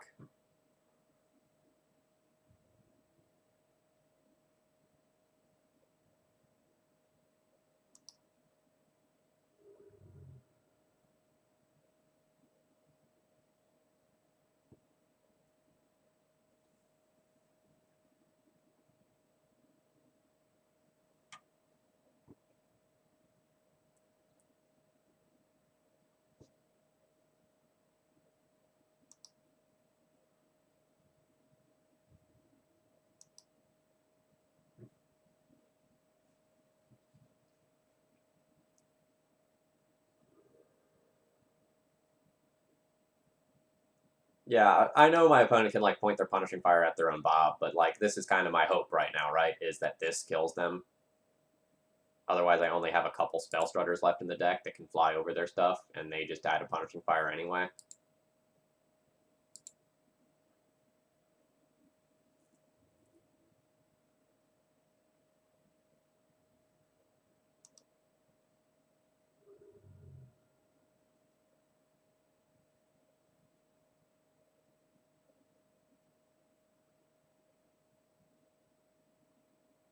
Yeah, I don't know that my opponent has played optimally. I think they could have gotten a little more aggressive with this ooze and been in a much better position than they are now. Like they still got the chalice on 1, which I'm relatively soft to. So like it's fine. Like they'll just like punishing fire one of these, punishing fire the other, and then attacking for a bunch.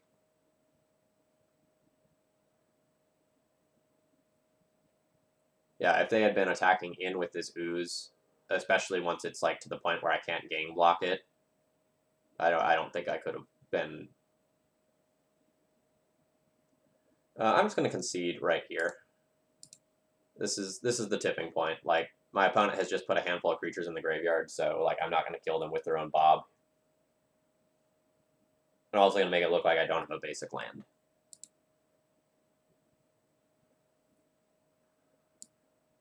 So I'll play Disenchant for Chalice, Bitter Blossom because an Army of Flyers is annoying. I'll probably play the Edict and Blessed Alliance just as like non-1-drop removal. I'll consider playing, like, Snare and Surgicals. I probably won't go all the way up to 3 Surgicals, but I probably want some.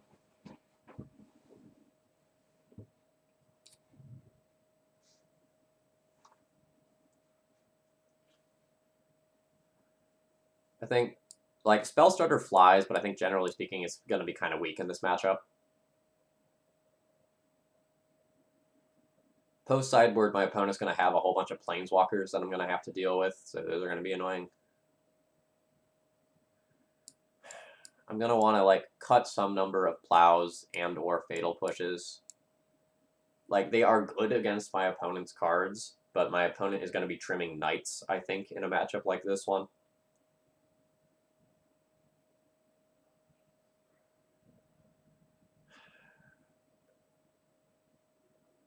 Pierce is medium, but it can stop some of the really annoying cards. Like, when I'm on the play, it can stop a Chalice. It can stop a Planeswalker, and again, there's a handful of them. Cards like Liliana are going to be problematic.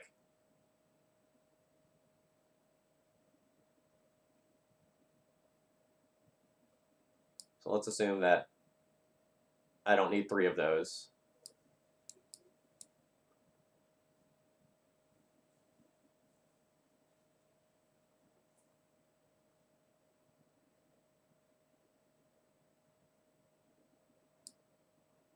Guess I could trim some forces to round things out. I don't feel like I'm well suited to win this matchup. My opponent is going to outgrind me.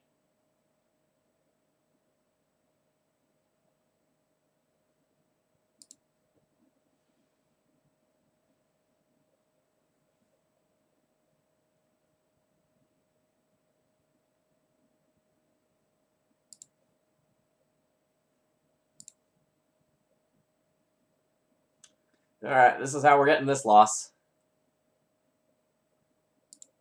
HC Fox, you spoke. You jinxed it. You jinxed it.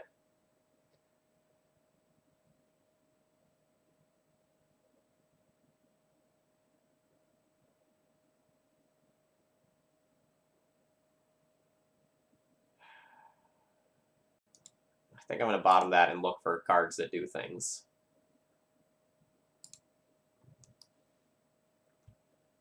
I mean, we have Bob, everything's great, until they go, like, turn 1 Mox Chalice, and I die. Baron Moore's fine. I don't think I'm going to brainstorm here.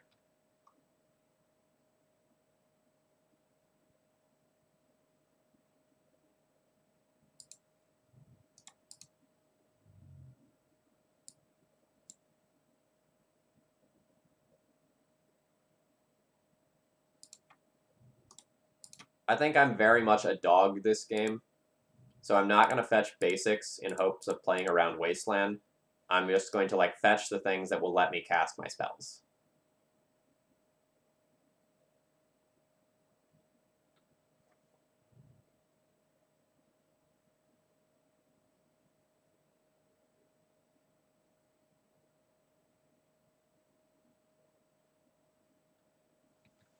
Yep.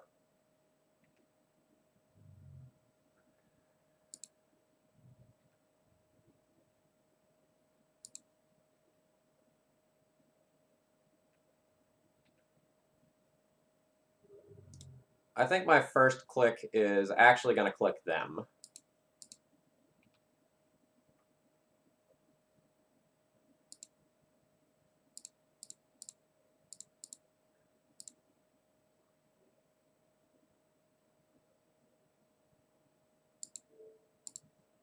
Their mana seems rough right now, so they might only have 1 or 2 cards that are just awesome. Oh, yeah, they have almost no castable cards. Like, they can cast a Chalice. They don't have lands for Mox Diamond. Liliana Last Hope will destroy me if they draw a land.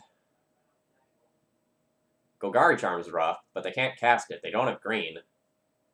So the issue is that if I take one of these cards that's really good against me, I actually might just be turning on their hand.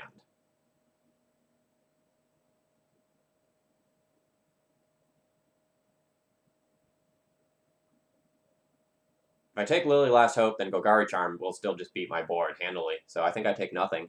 That's so weird.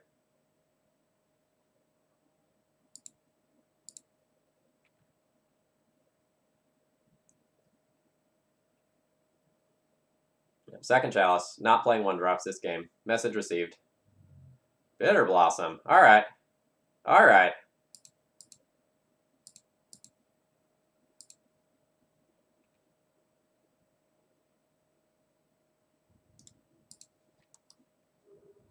Alright, don't draw land, opponent. Don't draw land.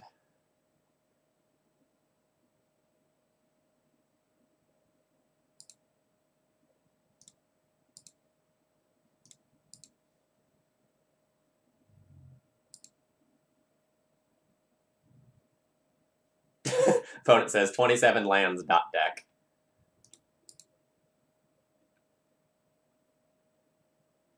Bob indeed did unmull us.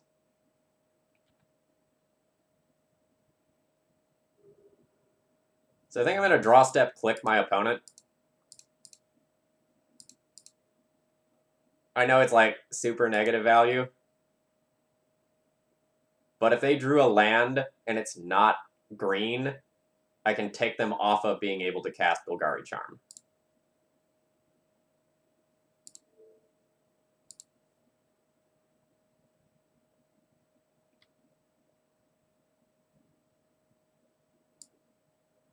Alright. So they did draw a land. So my opponent will get to Golgari Charm me unless I just take it right here. Which I should. They can still Liliana of the Veil plus. Or Lily Last Hope plus, and that's annoying. But, like, Charm sweeps my entire board right now, which is a problem.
No, I took the Golgari Charm. This is very much not accurate. They don't have like 15 cards in hand. So they have Lily, Knight, Library. Oh, geez, Punishing Fire. That should be game over if they get a Grove. I just literally cannot beat that.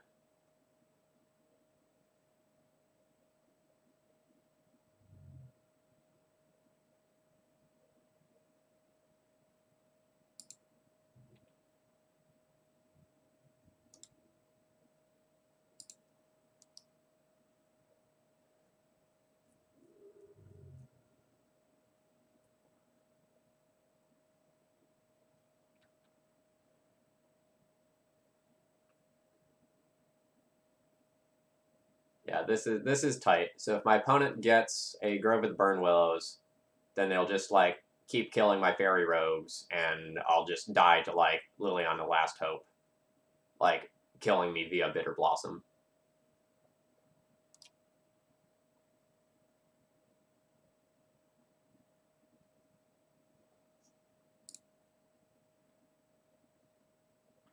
This is bad. This means I will need to draw one more threat, so that like I don't get to the point where like the Lily Edict just destroys me. All right, great.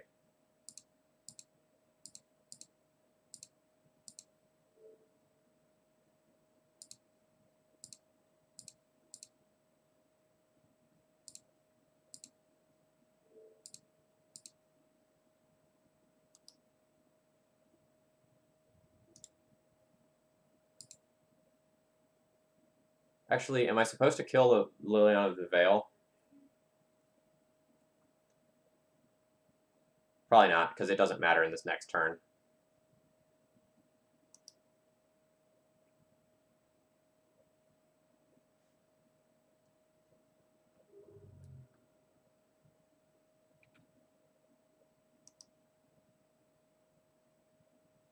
Well, it's the minus I'm worried about. It's the plus and then the minus on the way back down. Because, like, this Liliana plus kills the Bob this turn. Then, like, Liliana minus on the following turn kills one of these. Oh, no, just getting rid of a Fairy Rogue. That means they drew a blocker.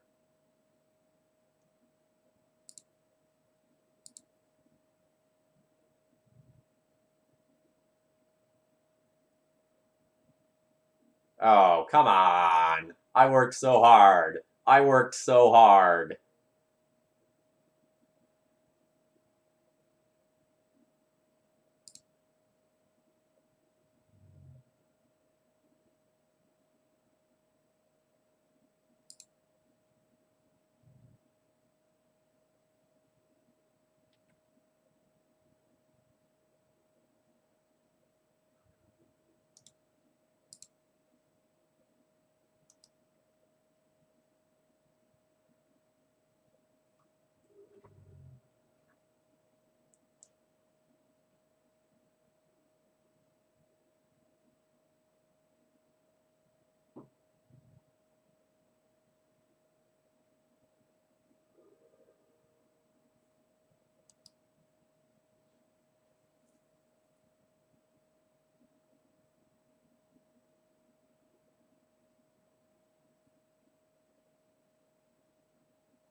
So since this is blockable, I should probably just get rid of my Bob.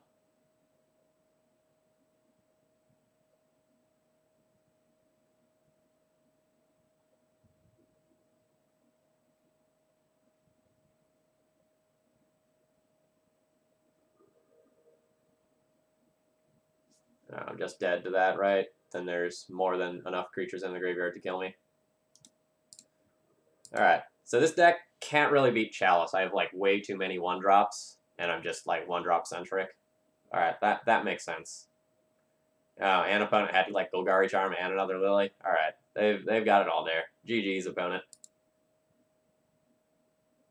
And we take our first loss with this deck. Alright, folks, I'm going to run to the restroom. I will be right back.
Alright, and I'm back.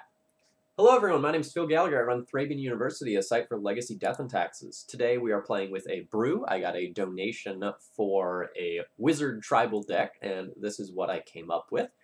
I want to take a moment, as we're going into our last round, to thank my sponsors, Card Hoarder, for letting me borrowing all of these sweet cards, and Cardboard Live, to make my sort of job as a streamer way easier. If you're not familiar with it, you can click it on the left-hand side of the screen by taking a look at the cards. There's also a little bio thing there as well if you want to learn more about me. I'm glad you all decided to spend your Saturday morning with me. I hope you're having fun. I certainly am. We got bullied by Loam, but otherwise we're doing a pretty good job at bullying the other decks. We're currently sitting at 3-1 with this, so we've cashed with my brew. Let's see if we can make it a 4-1, really make it worth my time.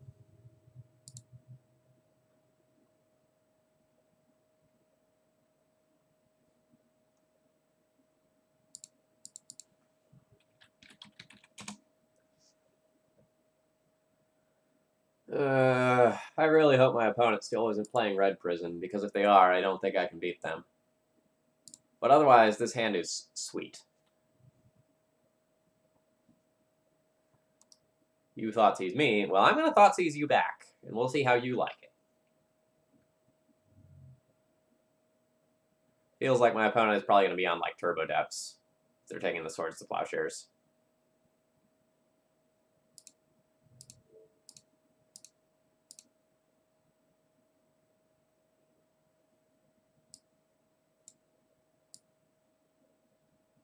Alright, so I'll take the Hex Mage so that they don't just have the turn 2 kill.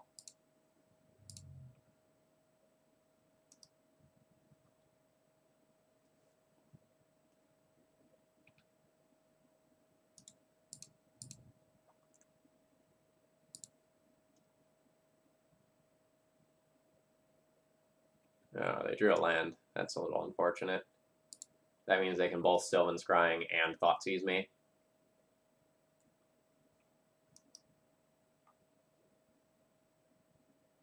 So this will take my Snapcaster Mage in all likelihood. Yep. So now I don't have access to Swords to Plowshares anymore.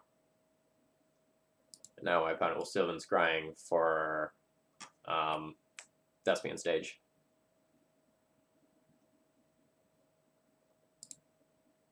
That was awesome. Awesome, awesome, awesome, awesome. Now we just need to draw a land, and I get a Spellstrutter Sprite to buy a turn.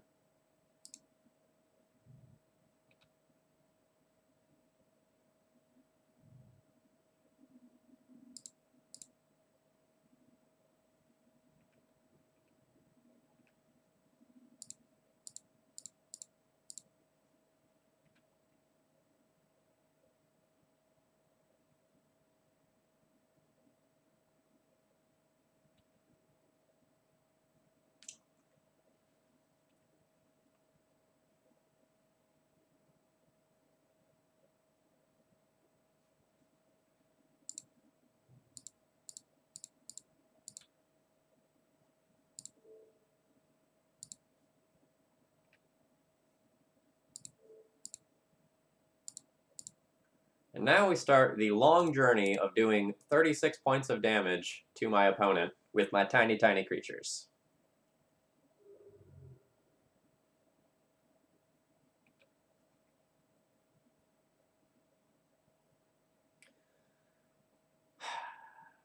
That is so punishing for me not having one more mana up.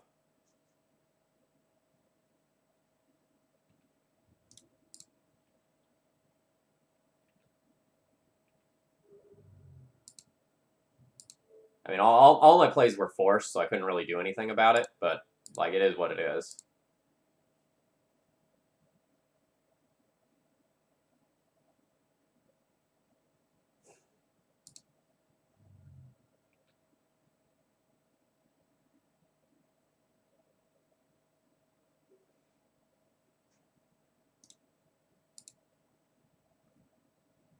So this Spell Pierce will just be a tempo play that pushes 3 more points of damage. Hey, hey, welcome.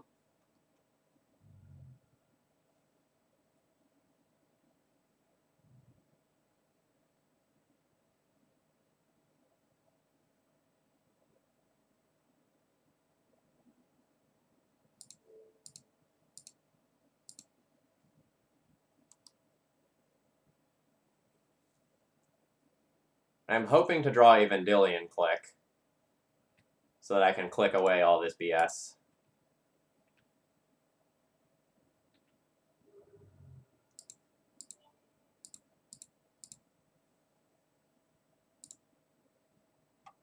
Alex Kitten Miracle World, thank you very much for following the stream. I hope you're enjoying my content. Let's see if we can survive this life from the Loam and the Sylvan Library.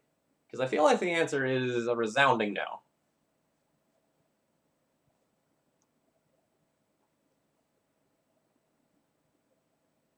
Like, I'm not dead yet, but we're well on the way.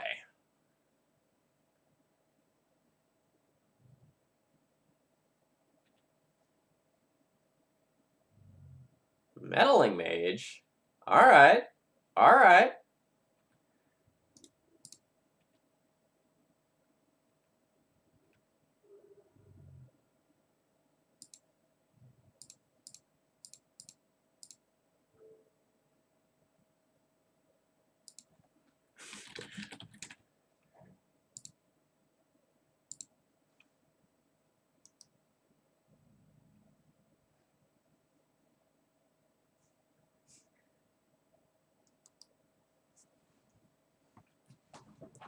Yeah, this was a good draw.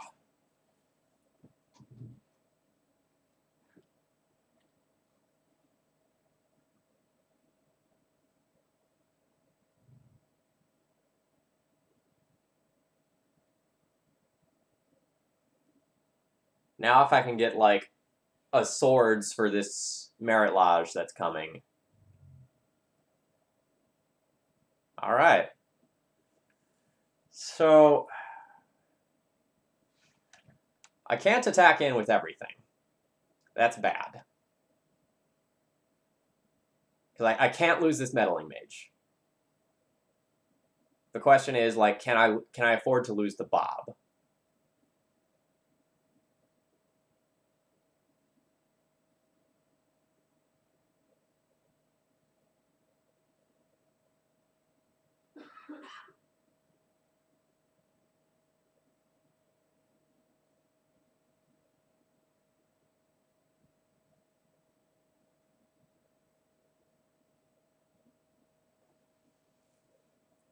I don't know that I want to attack with nothing. If I attack with nothing, like, I'm not making any progress.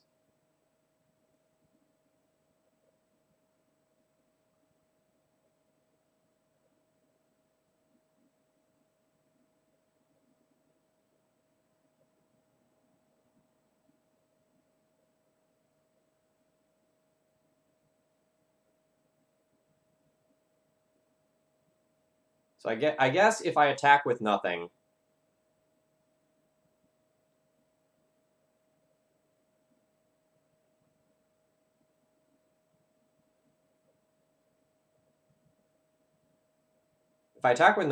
they make Merit Lodge, they attack in, I block with Sprite. I crack them for 6. I block with a Sprite. I can then crack them for 9 by attacking with the click, and then block with the click and kill them. Yeah, so even if I attack with nothing, this turn's fine. Alright. Alright, attacking with nothing is maybe okay. I can beat them casting something that will go and get Sajiri Step, but I can't beat them naturally drawing it.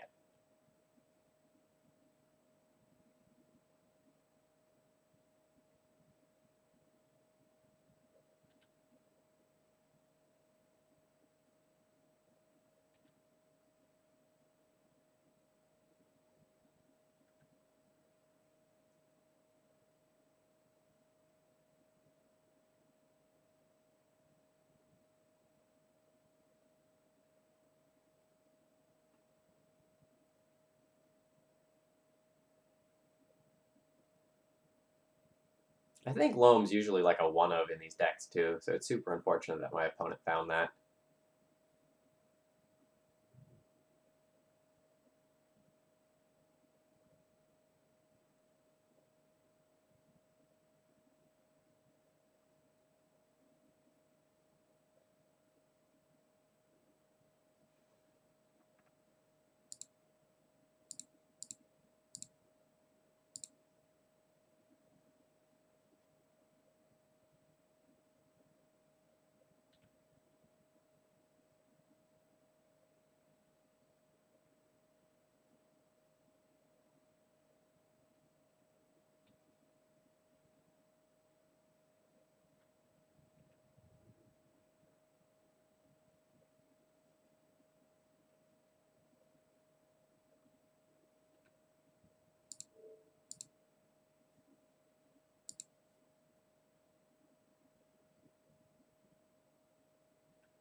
I'm just fetching to thin my deck here.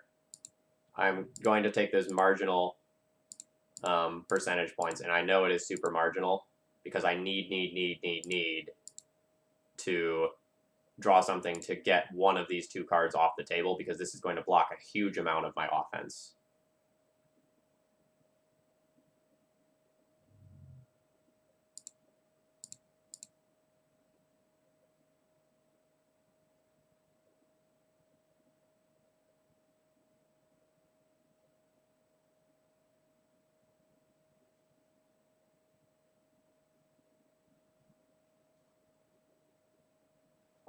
Well, that was very bad. That was also very bad.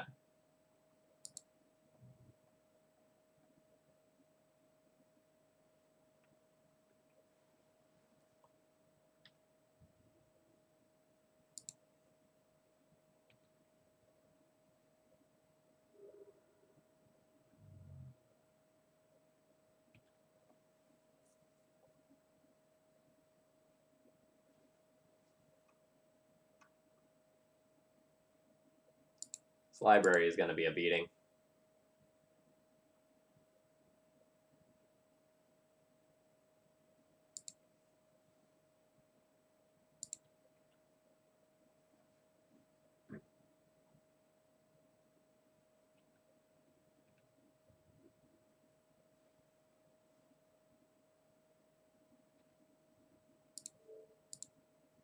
Under the bus you go.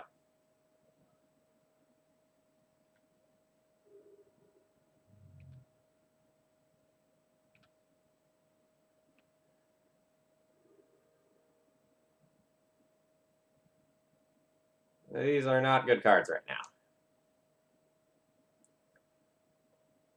Now I have to like block with the click this turn.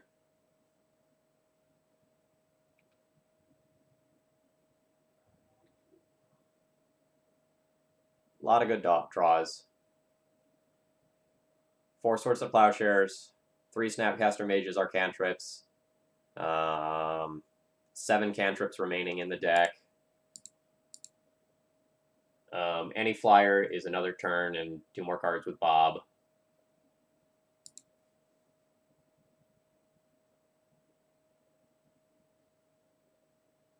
So just so my opponent doesn't know what I have, I am going to Force a Will that, because otherwise they just take that and they have information.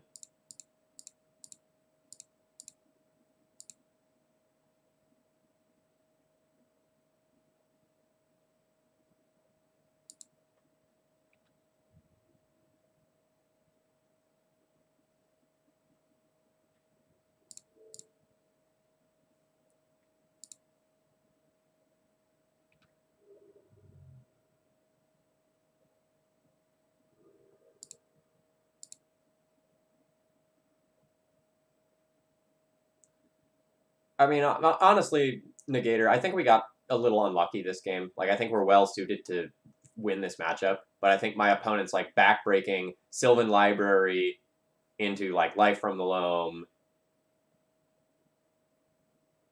was just like the worst things that could have happened to me, and a lot of my actions this game like weren't correct, but they allowed my opponent an opportunity to resolve something that was crippling. Yeah, like I was also very, very unlucky with like the Bobs and such, like and like my cantrips and whatnot. So like it is what it is. All right, so Edict's great, Alliance is great, Bitter Blossom is great, Disenchant is probably going to be good enough. It may or may not make the cut. Like the libraries are very powerful, and sometimes they board into like their own Bitter Blossoms and such. So this is something to keep in mind. Fluster's pretty good. I will gladly Surgical, not for the Loam, but for like getting a piece of my opponent's combo into the graveyard and then removing it from the game, so I don't have to keep dealing with it. Spell Snare can counter Hex Mage. It's not really efficient against Loam. It can counter some of the tutors. May or may not be good enough. So these 4 cards are things that I'll consider.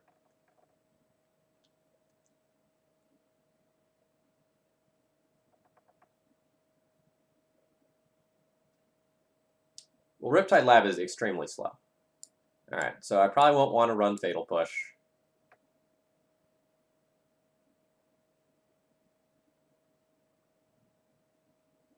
Honestly, most of my cards are pretty good. Let's just board 2 of these.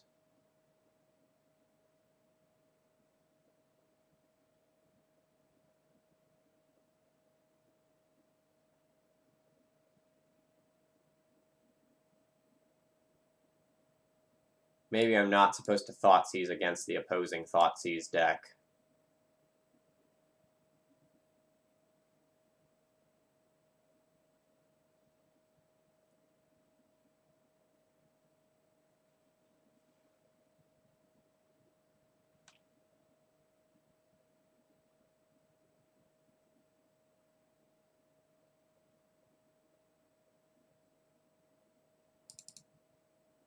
Maybe I trim on Meddling Mage a little bit.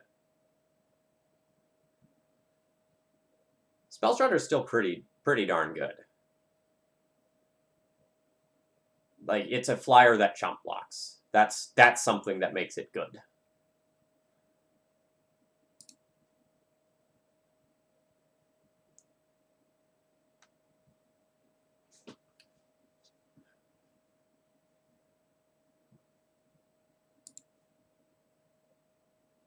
This is not a great hand.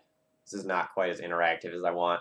And if my opponent has a piece of discard, they just take this Brainstorm, and then I'm kind of dead in the water. But if they take the Brainstorm, then I have Swords. So, like, I guess this is a begrudging keep, but I'm not happy about this hand.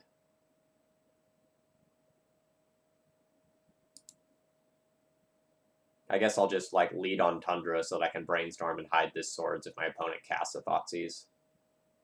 My opponent has mulligan to 5, so that will help.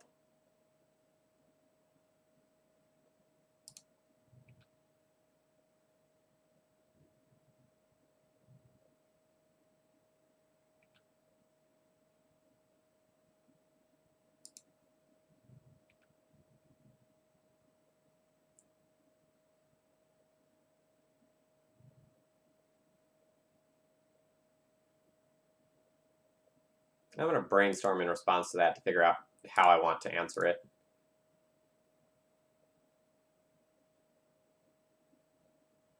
Well, apparently I will be Swords to Plowsharing that Bob in all likelihood.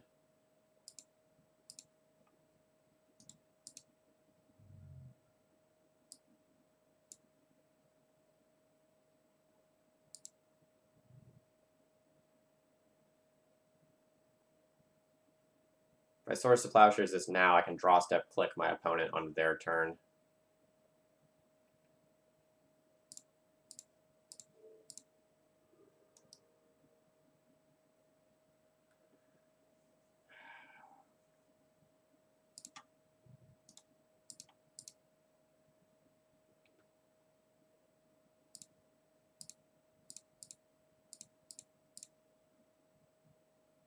And then I can Meddling Mage something else that will still be left over in their hand.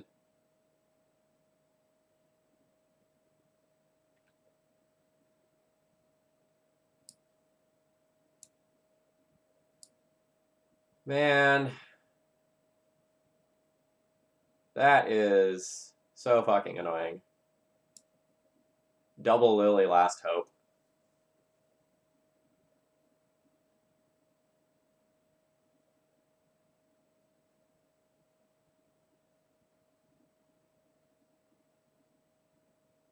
I think I'm just going to be dead to. Oh, okay, yeah, he can't cast that yet.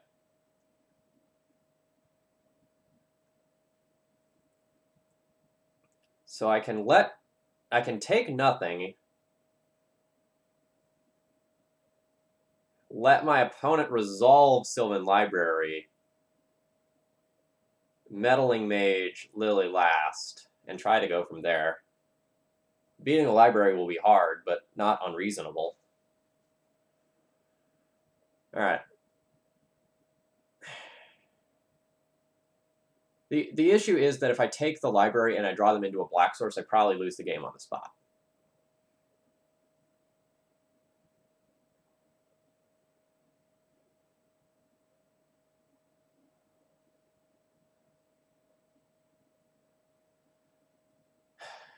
But maybe my best way to actually win is hope they miss on the black source this turn and then not have to beat the library.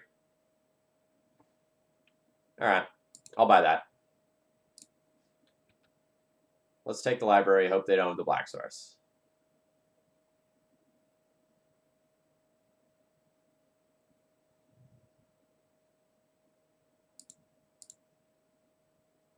Well, Bob is a great draw, but that's okay. Alright, Flusterstorm is not going to do anything at the moment. I can safely brainstorm.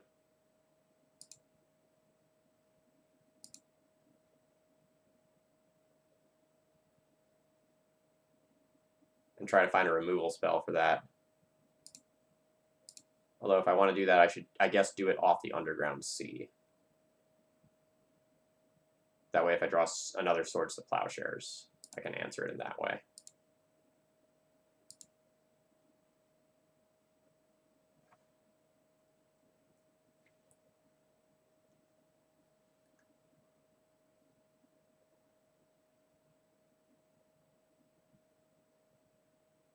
Alright, I don't see myself wanting Surgical immediately. So I'm going to bury that 2 down.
So this will be the Vampire Hexmage, which is fine. I don't have anything I can say about that.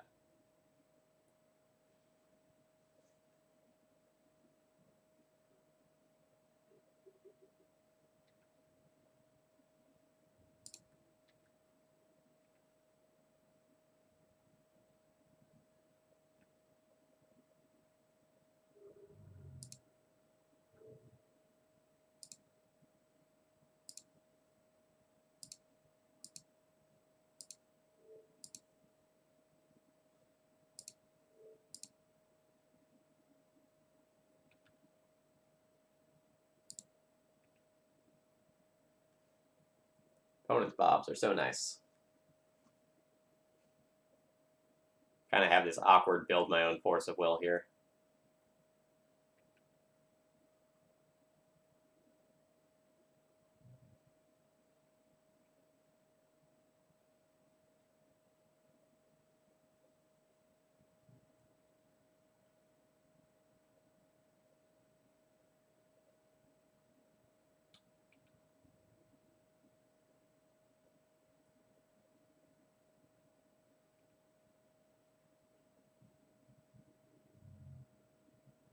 Alright, I reveal my Surgical Extraction. My opponent does not know about my Blessed Alliance. I could get a pretty big blowout with that at some point.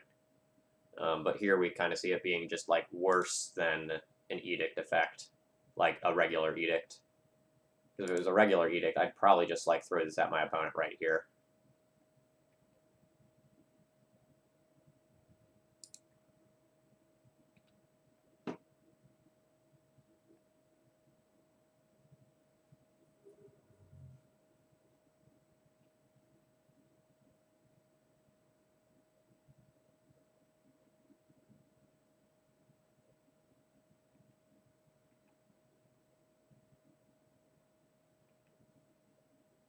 Opponent's Bob's very strong. Well trained.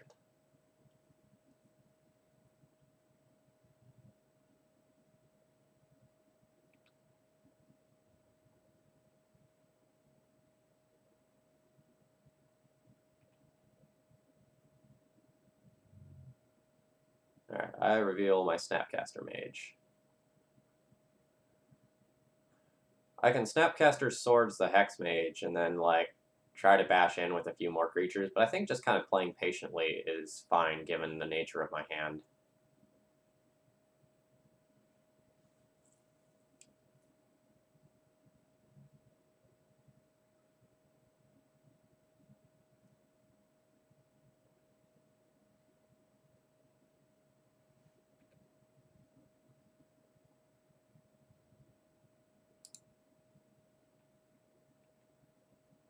I think I will nug my opponent's Bob, though.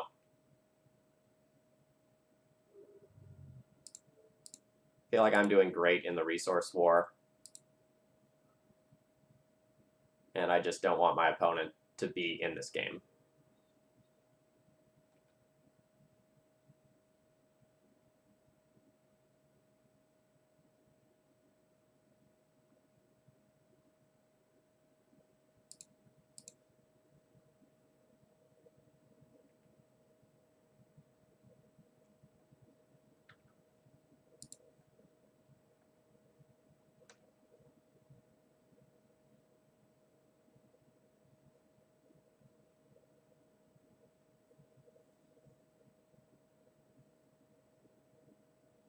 If my opponent had taken the line earlier to, like, copy a Wasteland, they could have Wastelanded me off of white more permanently.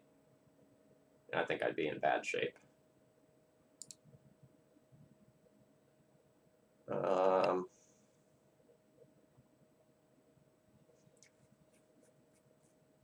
I'll wait on this.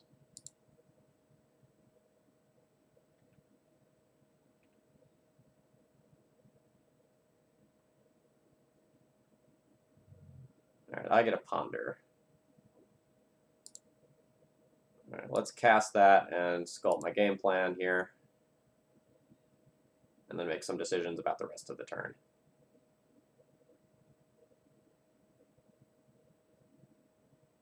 I'm happy with, like, all of this stuff.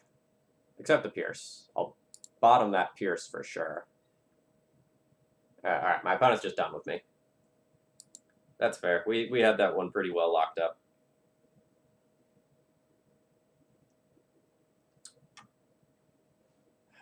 So I know my opponent has Bobs now. I mean, that was pretty clearly going to happen before. My opponent probably has a few libraries. Was there anything that seemed awkward? Spell Pierces and Flusters seemed kind of awkward. Maybe if they're, like, less on that combo-y side of stuff, like, at least this should go out. Like, maybe I'll bring in one Disenchant for libraries.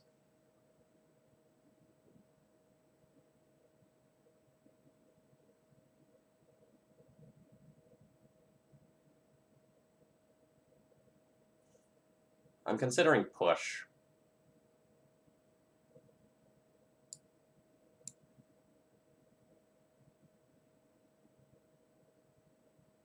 Like, push just getting Vampire Hexmage and Bob off the table so that my other bears can attack in is kind of good.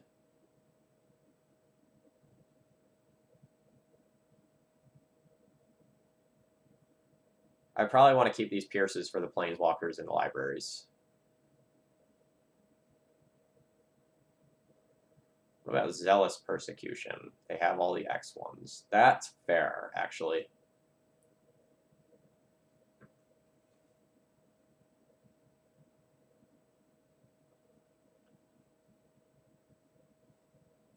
That might be better than Fatal Push.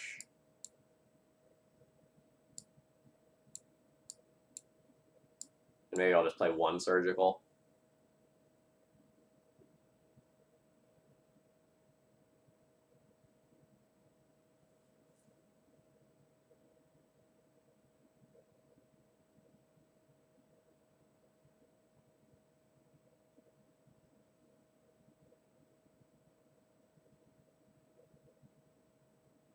I don't know. Maybe I'm supposed to be less worried about the Dark Depth side and more worried about the mid-range side in this matchup. Maybe I give up the Surgical plan and then just, like, play another Disenchant or Meddling Mage. Or maybe even just another push, honestly.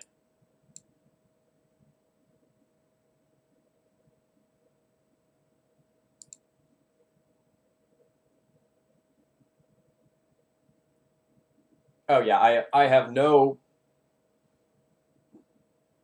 plan to just like randomly gain a little bit of life. My opponent has mulligan. I will keep this hand. It's very resilient to counter magic, and it has a bob.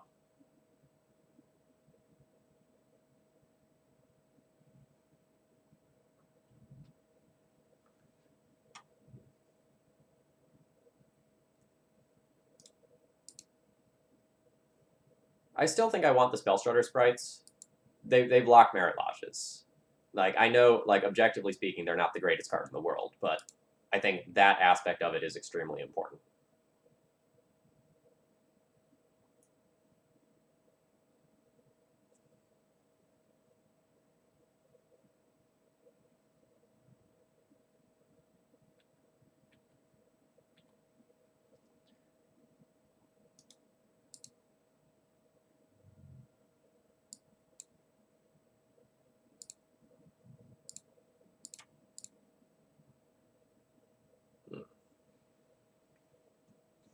All right, so I can draw one of these and then get one of these with Bob.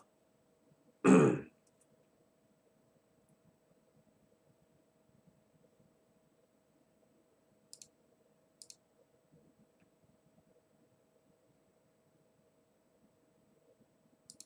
guess that's not true, because this was a fetch land.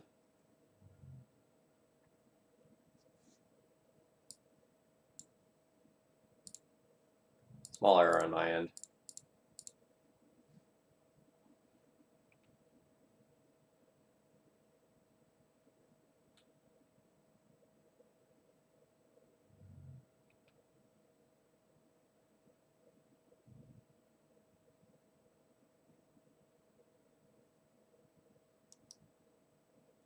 You can Thoughtseize me. My hand's super redundant.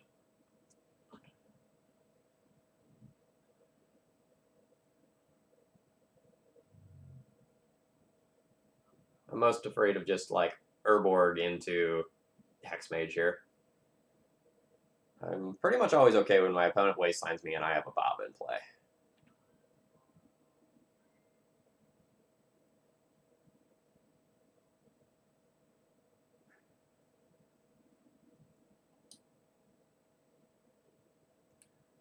Alright. If I just get aggressive and tap out, I just play Bitter Blossom here. And my opponent doesn't even want me to think about it. They're just giving up.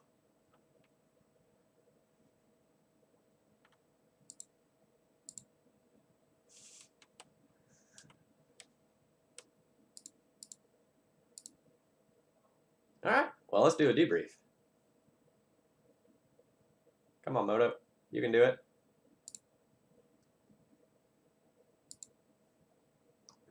Alright, so we 4-1'd with my brew. We got super bullied by 4-color Loam, but that's to be expected. Like, look at this. Like, with 21 drops, I don't think we're beating a Chalice deck. Yeah, I would have thought about it for a minute and then tapped out for Bitter Blossom. Like, 100%. Like, Bob plus Bitter Blossom would just, like, destroy that, and even if my opponent Merit Lodged, I could dig really deep in order to find an answer with, like, 3 or 4 cantrips in my hand. Alright, so let's talk about the things I liked about this deck and the things that I didn't like about this deck. Overall, it felt like I had a great deal of ability to go and interact with my opponent. So, this deck in many ways feels and plays like an Esper Stoneblade deck, in that you have a lot of different ways to go and interact with your opponent, and you get to kind of like try to figure out which way you need to answer which card in order to go and like wiggle through. I do think that this deck is very well built to dismantle combo decks, but I don't know that we're really going to be great against opposing control decks. And, like, I know on the surface it looks like it might be fine because, like, we have Snapcaster for value, Dark Confidants, and these sprites for value. But I don't really have anything that, like, sits on the table and really accrues advantage that can't just be easily removed. So I don't have anything like Jace or Sylvan Library or Lily Last Hope, where it just, like, in game one will sit on the table and just win me the game. Like, that's the sort of thing that Bob does, but, Bob is relatively easily removed. And I think, like, a Stoneblade deck has the equipment package and Jace, sometimes even, like, Gideon to take things over. The Miracles deck has, like, Back to Basics and Jace, and to a lesser extent, like, Mentor as well, to just, like, really take things over. And I don't have a really takes things over card. I have things that can push me ahead and continue to push me ahead, keep me ahead. But I don't know how viable this is in a wider metagame. We obviously did quite well today. We got a little lucky at times, and I have to, like, fully admit that. So if I were going to play, like, this same sort of strategy and not be, like, limited by, like, playing a bunch of wizards, I'd move the Meddling Mages to the sideboard. I probably wouldn't play a full 4 Snapcaster Mages. The sprites were, like, very good today because we played against a bunch of combo, but more generally, they're probably a little bit weak.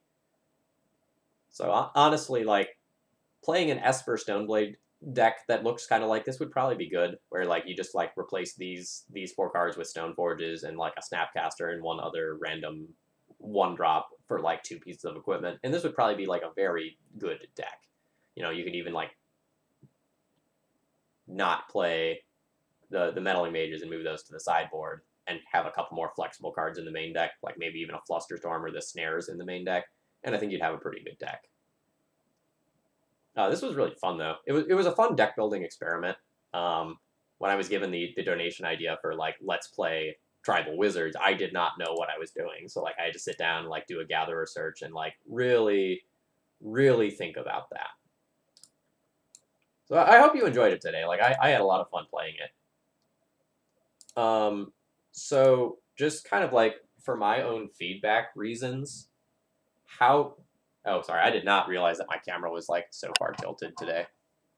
My bad. I've probably been, like, off camera for a huge proportion of the time. So for my feedback purposes, how did the stream look and sound today? I switched over from OBS to Streamlabs, and I just want to know, like, if anything seemed off. The one thing that I noticed was that my countdown timer broke. But did anything else, like, visually seem off or anything like that, chat? Like, I know my BitCup works. I know my alerts were working. I got those. Was there anything else that I should know about? So, like, Riptide Lab is super slow. It's not like Caracas where you just, like, leave 1 mana up to bounce and protect your thing. It's the sort of thing where you have to actively have mana up when your opponent wants to use the removal spell on you. And I don't think I'm going to be getting there in a lot of games. And it's a colorless land too, I believe. And I don't think I can afford that. Like, I'm relatively mana intensive in terms of, like, my different symbols and such. Like, I've got blue, white, blue, and then I want to have the option to cast all 3 of these easily on one. I felt like even with the 2 Cavernous Souls, I was kind of pushing it. Sideboard felt pretty good. We last minute swapped a Blessed Alliance for an Edict. I think the Edict just would have been better. Like, the Blessed Alliance had some random upsides to it, but I think just the attacking clause was rough.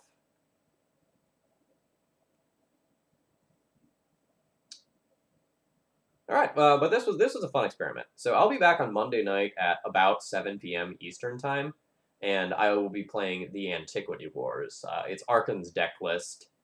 Someone donated to see it in action, and I'm looking forward to that. Thank you all for watching today. I'm going to ship you over to another Legacy streamer. Leaving a Legacy is hosting a Legacy Open, so I'm going to send you all that way. But before I go, I just wanted to say, like, if you're new to this channel and you enjoyed my Legacy content, or you enjoy Legacy more generally, please follow my channel. I'm streaming Legacy 3 times a week. It's all I do. And if you're really enjoying my content, please consider supporting me in some way, whether that's doing a donation deck list, subscribing to the channel, or doing something else to support me. Cheers, and take care, folks.